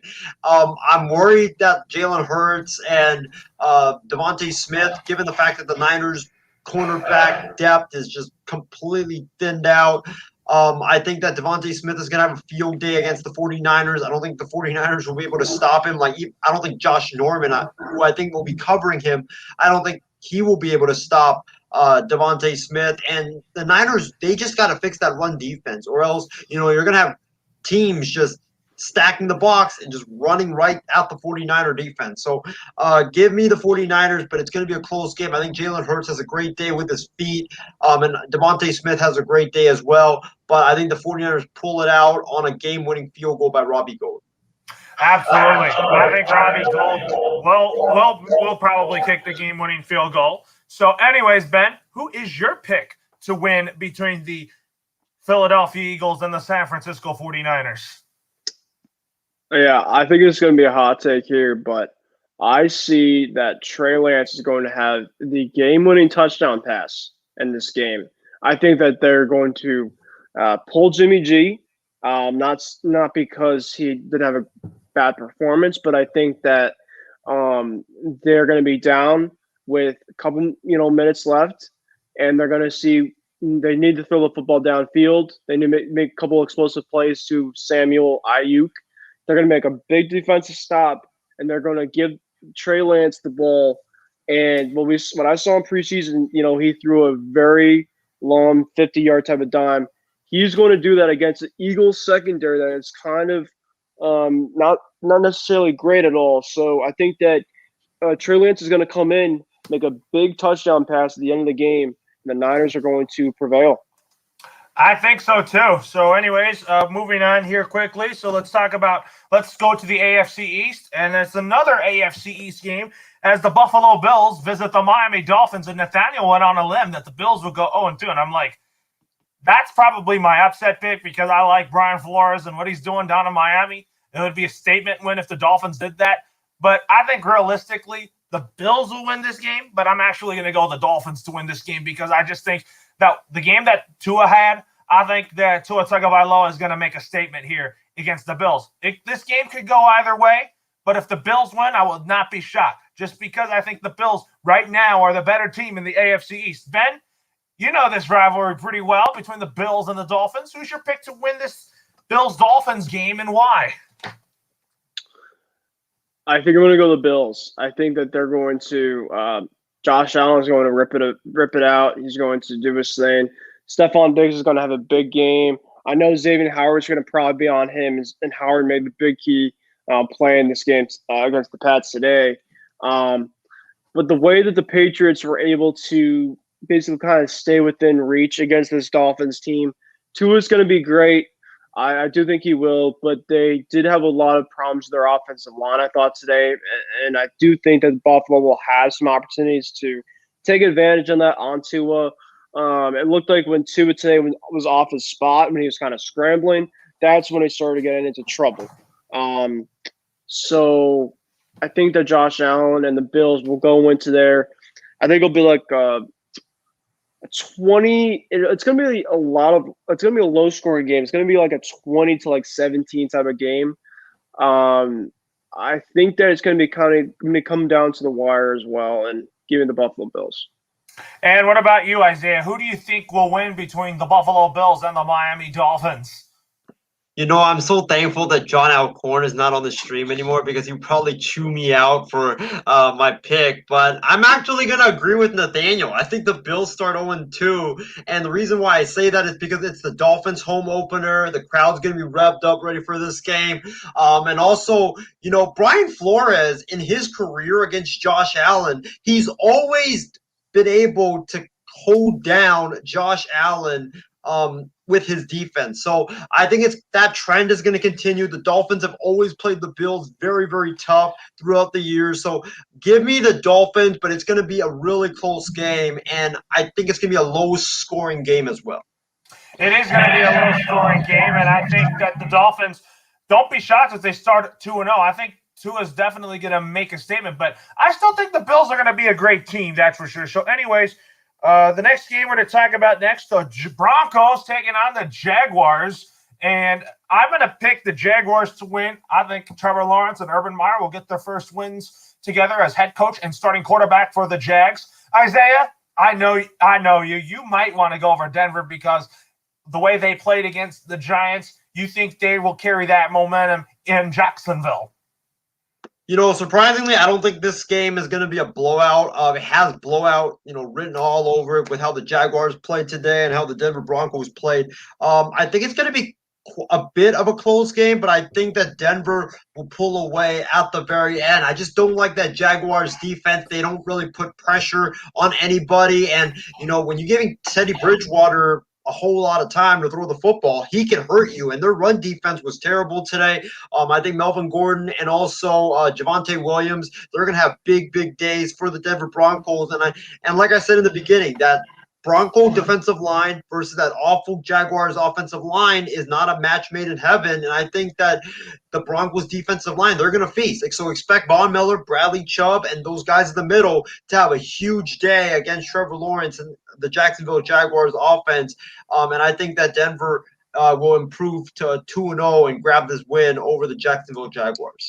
And what about you, Ben? Who is your win? Who's your pick between the Jags and the Broncos?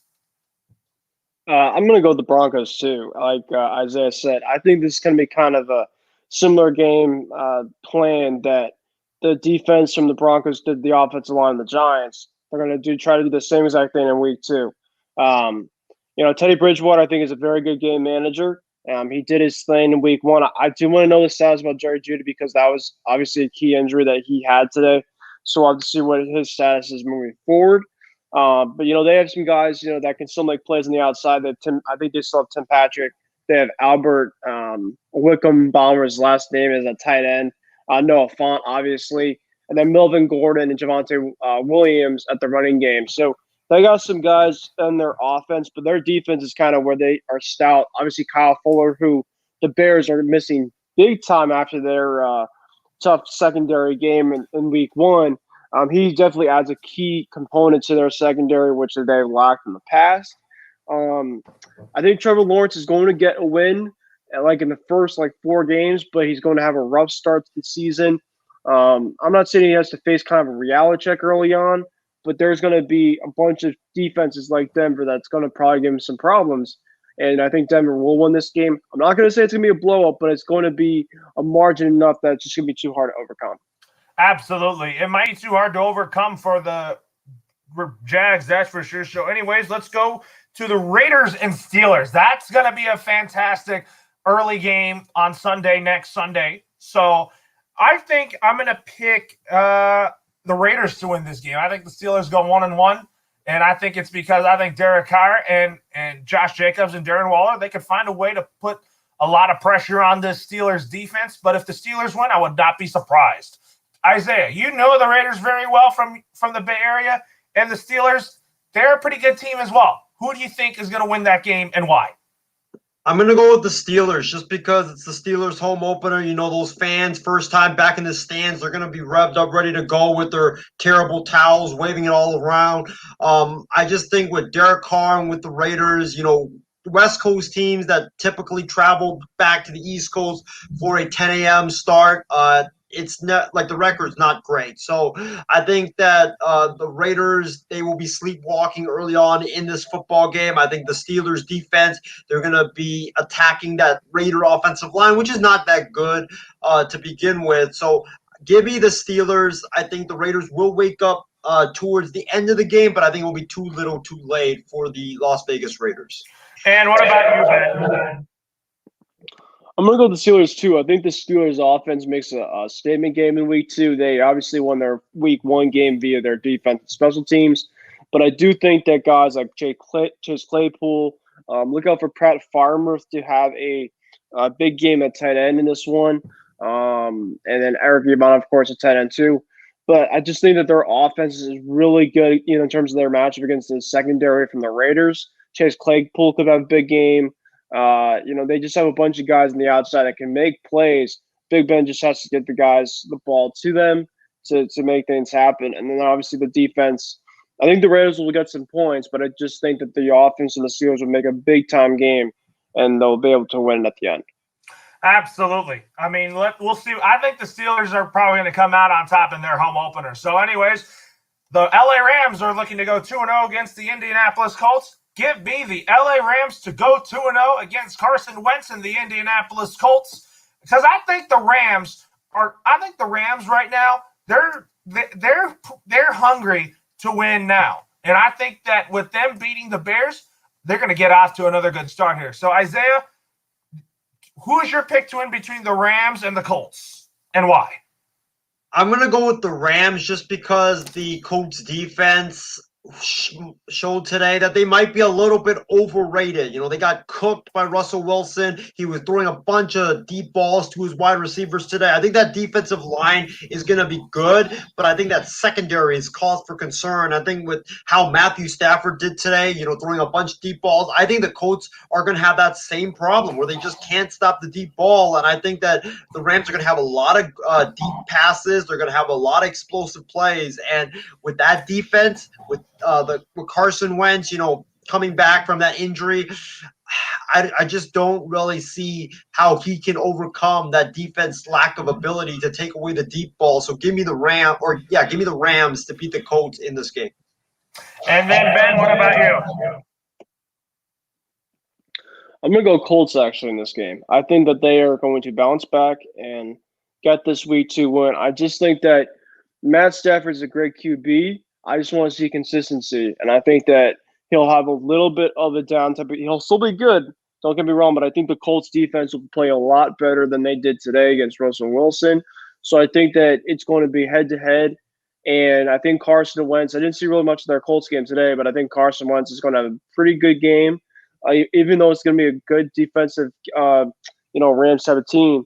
But I think that the Colts will be able to make some plays in this one to – I don't see have an upset type of feel win, but it's going to be a really good statement win to say, okay, but there might be some holes in this team, but you got a really good win against a really good team early on in the season.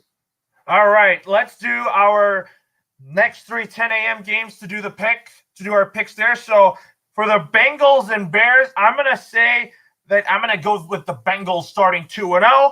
I also have the Cleveland Browns going 1-1 and beating the Houston Texans. And I also got the Saints going 2-0 against the Carolina Panthers. Isaiah, you go first with your next 3 picks on this one, and why? So the games are what? The Texans, Browns, Saints, Panthers, and Bengals and Bears? Yes. For the Texans and Browns game, give me the Browns. I think the Browns have a sour taste in their mouth after what happened today against the Chiefs, so they're going to bounce back. Plus, it's their home opener, so the fans are going to be very excited. They're going to provide the energy and the spark early on for this team. Bengals and Bears, you know what? I'm going to go with a shocker. Give me Cincinnati because I just don't trust that Bears secondary after they got lit up today. That defense, I know the Bengals offensive line is not that great, but I think Joe Burrow will just have enough time to be able to sling that football down the field. And I just don't think that the Bears will be able to stop Joe Mixon in this football game. And then as far as the last game is concerned, that is, I believe, the Saints and Panthers. Yeah, Saints Panthers. Go ahead. It's going to be a close game because this is a divisional rivalry type of a game, and they're always close. But I'm going to go with Carolina. I think that Carolina, they're at home. They always play the Saints tough at home. Plus, their defense versus the Saints offensive line, I think it's going to be a great test for them. And I was really impressed with Sam Darnold's performance today. I know when you're playing the Jets and you're playing the Saints, it's completely different defenses. But I think with their ability to run the football, take time off the clock, and play good defense, I think the Panthers will be able to squeak out a shocking win in Week 2. That's not good. That's not bad picks at all. So, Ben, who's your picks to win the Bengals and Bears matchup, the Texans and Browns matchup, and the Saints and Panthers matchup? So the Bengals, Bears, I'm going to go with the Bengals. I think they go 2-0. The Texans and Browns, I think that the Browns will have a blowout. I think the Browns are going to blow out the Texans. And then what's that other one? The Saints and the Panthers. Saints and Panthers. Is it at the Met? It's in Carolina? It's in Carolina. Give me Carolina. I really liked how they played today. I really like their side-to-side defense.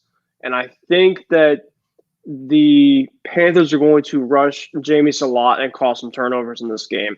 I really think that Jameis, it sounded like from the game today, didn't get pressure a whole lot, with this package defense. The fact that he was able to throw 5 touchdowns is pretty shocking to me.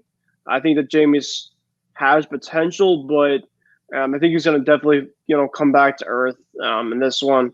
Give me the Panthers, and I agree with Isaiah. I think that the system with that Matt Rule uses for Sam Darnold, I think, is a perfect system. And obviously, you have one of the top running backs in football, Christian McCaffrey. Feed him the football. You also have your old friend Robbie Anderson back with you at receiver, along with DJ Moore. So I think that they have some weapons offensively and defensively. I'm not saying they're going to have a huge year this year, but they're going to surprise some people in terms of what they can do. So give me a word for the Panthers. All right, folks. So let's go to the late afternoon games. So let's start with the first 2 late afternoon games, though, 4:05 Eastern time games. The Falcons and Buccaneers and the Vikings and Cardinals. I'm going to go first with these 2 picks here. I'm going with the Buccaneers in a blowout over the Atlanta Falcons because the Falcons' defense is atrocious. Tom Brady and that Tampa Bay offense can get it done against the Atlanta offense here. And for the Falcons, am I going to underestimate Matt Ryan? No, but I just feel like that Tampa Bay's defense can get to Matt Ryan and make sure that the Falcons don't put up 7 on the board. It could be a shutout, but I just think maybe the Falcons could make it interesting like they did in the Super Bowl because Matt Ryan and Tom Brady always play well when they go head-to-head together. As for the Vikings and Cardinals, I'm actually going to pick the Arizona Cardinals to go 2-0 in this one just because I think Kyler Murray had a great game against the Titans, and I think that the Cardinals look like they're the better team. I think if they are off to a 2-0 start, I want to see if they can sustain their good record throughout the season because last year they had a good start to the season, but they just did not get it done. Isaiah, who are your rapid-fire 2 picks for the Falcons and Buccaneers matchup and the Vikings and Cardinals matchup? All right, let's start with the Falcons and the Buccaneers. I agree with you, Loro. I think that's going to be a blowout.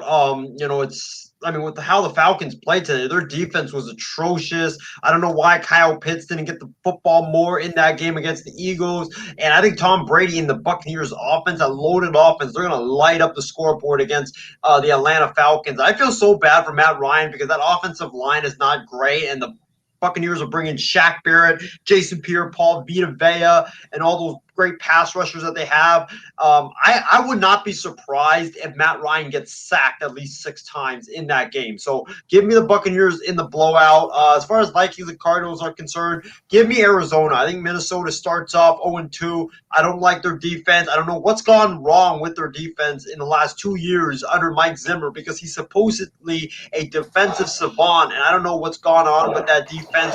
I think the Cardinals offense are able to light them up.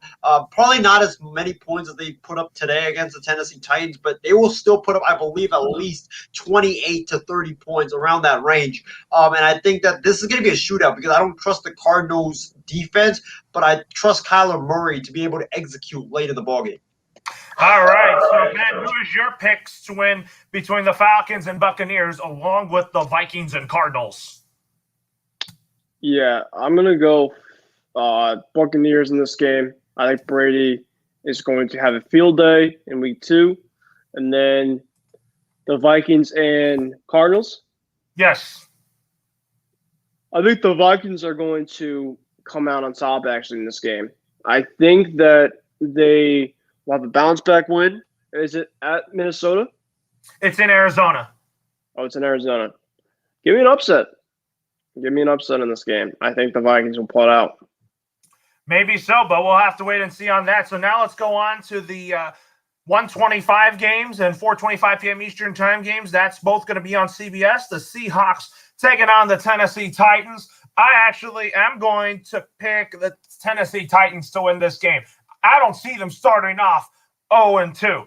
I think they're going to go 1-1, and I think that they're going to come into Seattle with a win. And despite how that crowd noise is there, the 12th man, I think the Tennessee Titans can definitely quiet that crowd. And as for the Cowboys and Chargers, give me the Chargers to go 2-0 because I think Justin Herbert is going to torch that Cowboys secondary. And I think that Dak will keep up with the Chargers, but I just think that the Chargers are going to find a way to pull it off yet again. So give me the Titans over the Seahawks and give me the Chargers over the Cowboys. So, Isaiah, who are your picks to win these 125 games between the Chargers and Cowboys and the Titans and Seahawks? Give me the Seahawks to beat the Titans just because their defense is not that good at all, like we saw today. Russell Wilson's going to have a field day in that game. DK Metcalf, Tyler Lockett, they're going to have a field day. And I think that what the Seahawks defense is going to do is just stack the box and make Ryan Tannehill beat the Seattle Seahawks, and I don't think he will be able to do that. Plus, that home crowd in Seattle is going to be really, really loud since they are back in the stands. So I think they're going to be able to make a difference. Give me the Seahawks in that game. And Cowboys and Chargers, I don't really know because I don't really know. It's really tough because the Cowboys, they have a great offense. Defense is terrible. Chargers, I like Justin Herbert today going up against the Washington football team, and that defense, I'm not really sure about it. I'm going to go with the Cowboys. I think that it's going to be a shootout, but I think Dak Prescott and that offense of the Dallas Cowboys, that explosive offense, will prevail in the end. That could happen, but we'll have to wait and see on that. So, Ben, who is your pick to win between the Titans and Seahawks and the Cowboys and Chargers? I'm going to go with Isaiah's pick in Seattle. I think that back home in Seattle, that's one of the toughest environments to play a game, and they will be ready to go out and ball out. You saw Russell Wilson, what his first half, kind of his stats were. They're just unbelievable, MVP type worthy. I do think he's going to have a repeat of that this coming season. Who knows when he's going to have his tough downfall to say, I guess you can say the least. But he's going to definitely have another big game in this one. And like Isaiah was saying about to let Ryan Tannehill beat you with your arm. Yes, he has a bunch of weapons around him, but in the end, when it comes to make matters worse, he will not get the job done. And then in the other game, I'm going to go Chargers. I think that the Chargers will be able to pull this game out. I like Austin Eckler in this matchup. Herbert's going to make some adjustments too. Keenan Allen will have a big game too. You saw what the receivers were able to do for a lot against Dallas's defense. The secondary I don't trust enough. Give me the Chargers. All right. So anyways, with that being said, let's go to the Sunday Night Football segment here as the Chiefs and Ravens are going to do battle. That is going to be a dandy. So I'm going to give me the Chiefs in this one. I think the Chiefs are going to go 2-0, and I think Patrick Mahomes is going to continue his dominance over Lamar Jackson. So, Isaiah, I'm going to go to you on this one here. And you know John Harbaugh pretty well because of his brother Jim coaching your 49ers. And who is your pick to win between the Kansas City Chiefs and the Baltimore Ravens? I pick Kansas City. Who are you taking? I'm going to pick Kansas City as well, although I think it's going to be a really good game because I don't trust that Chiefs run defense. I think Lamar Jackson, even though the running backs are hurt, I think Lamar Jackson will have a field day running against that Kansas City defense.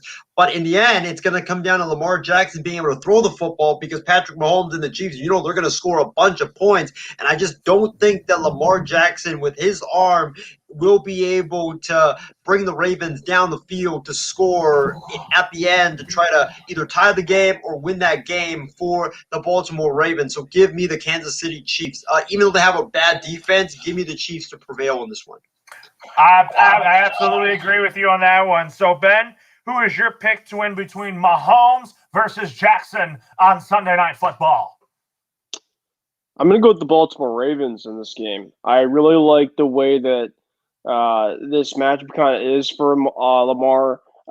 M&T Bank Stadium crowd, primetime game. We saw last year with no fans.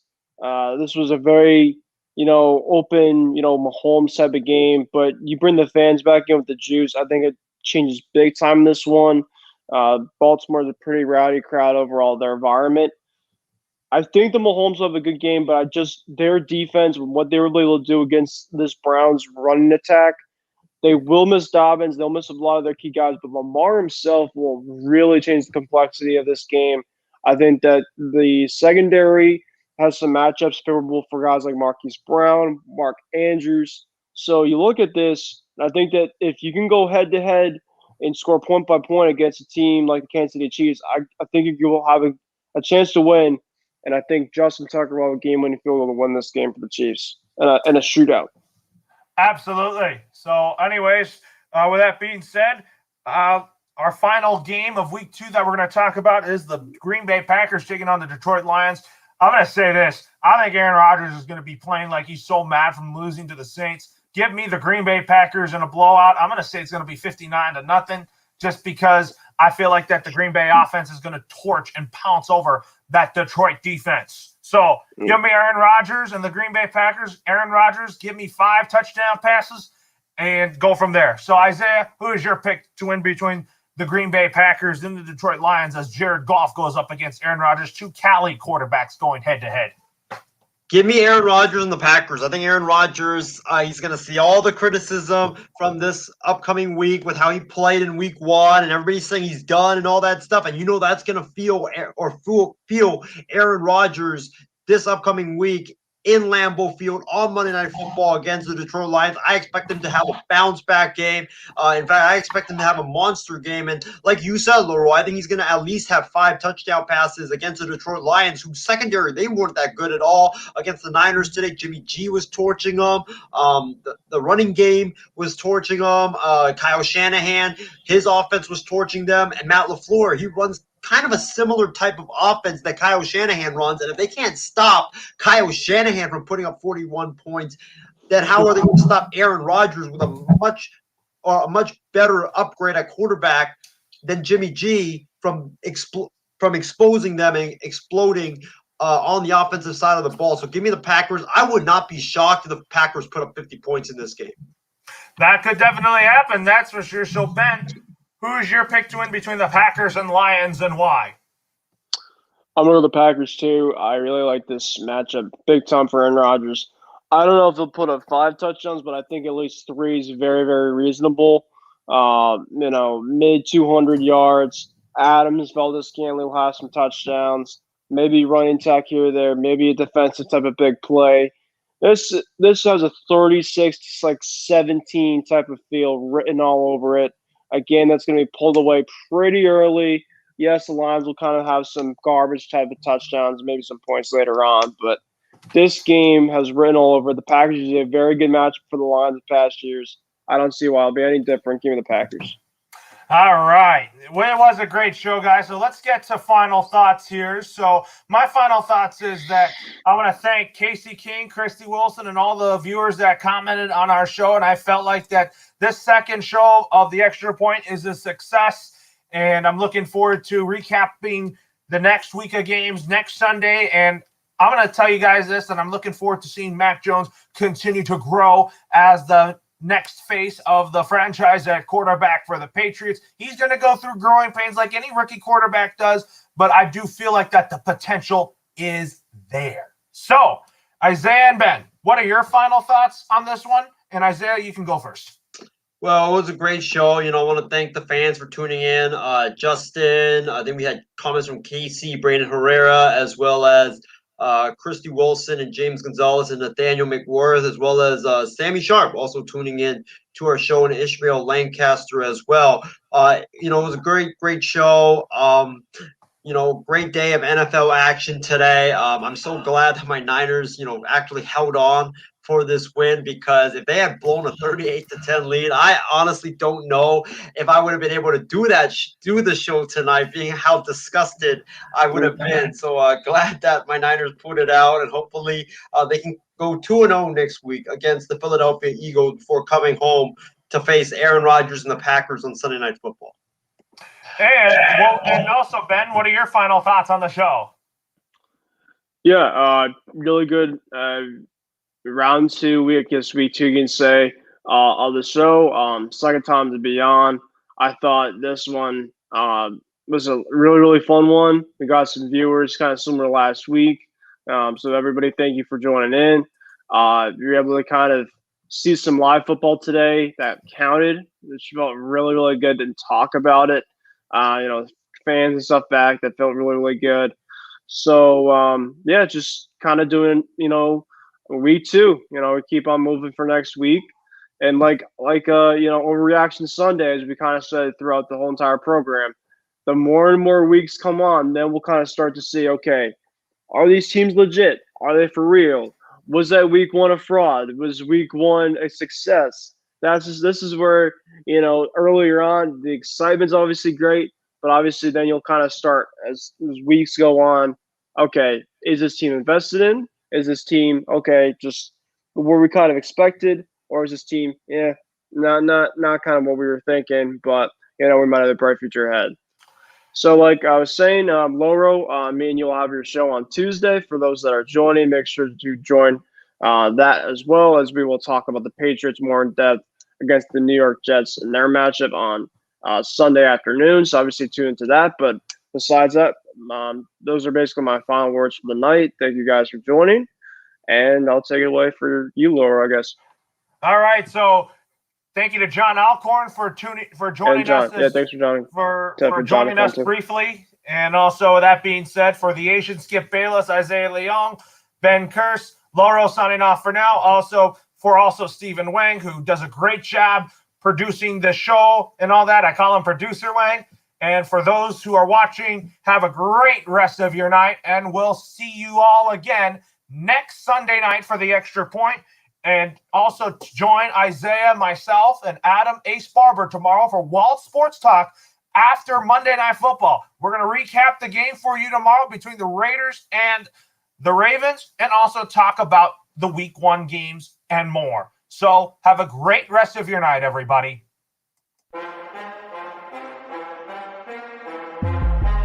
Yeah. I ain't choose the game chose me. I'm a champion, I need some trophies. I can draw the lane, I can shoot the 3. I can run 100 yards, I can throw it deep. I ain't choose the game chose me. I'm a champion, I need some trophies. I can draw the lane, I can shoot the 3. I can run 100 yards, I can throw it deep. I got what it take to be a champ.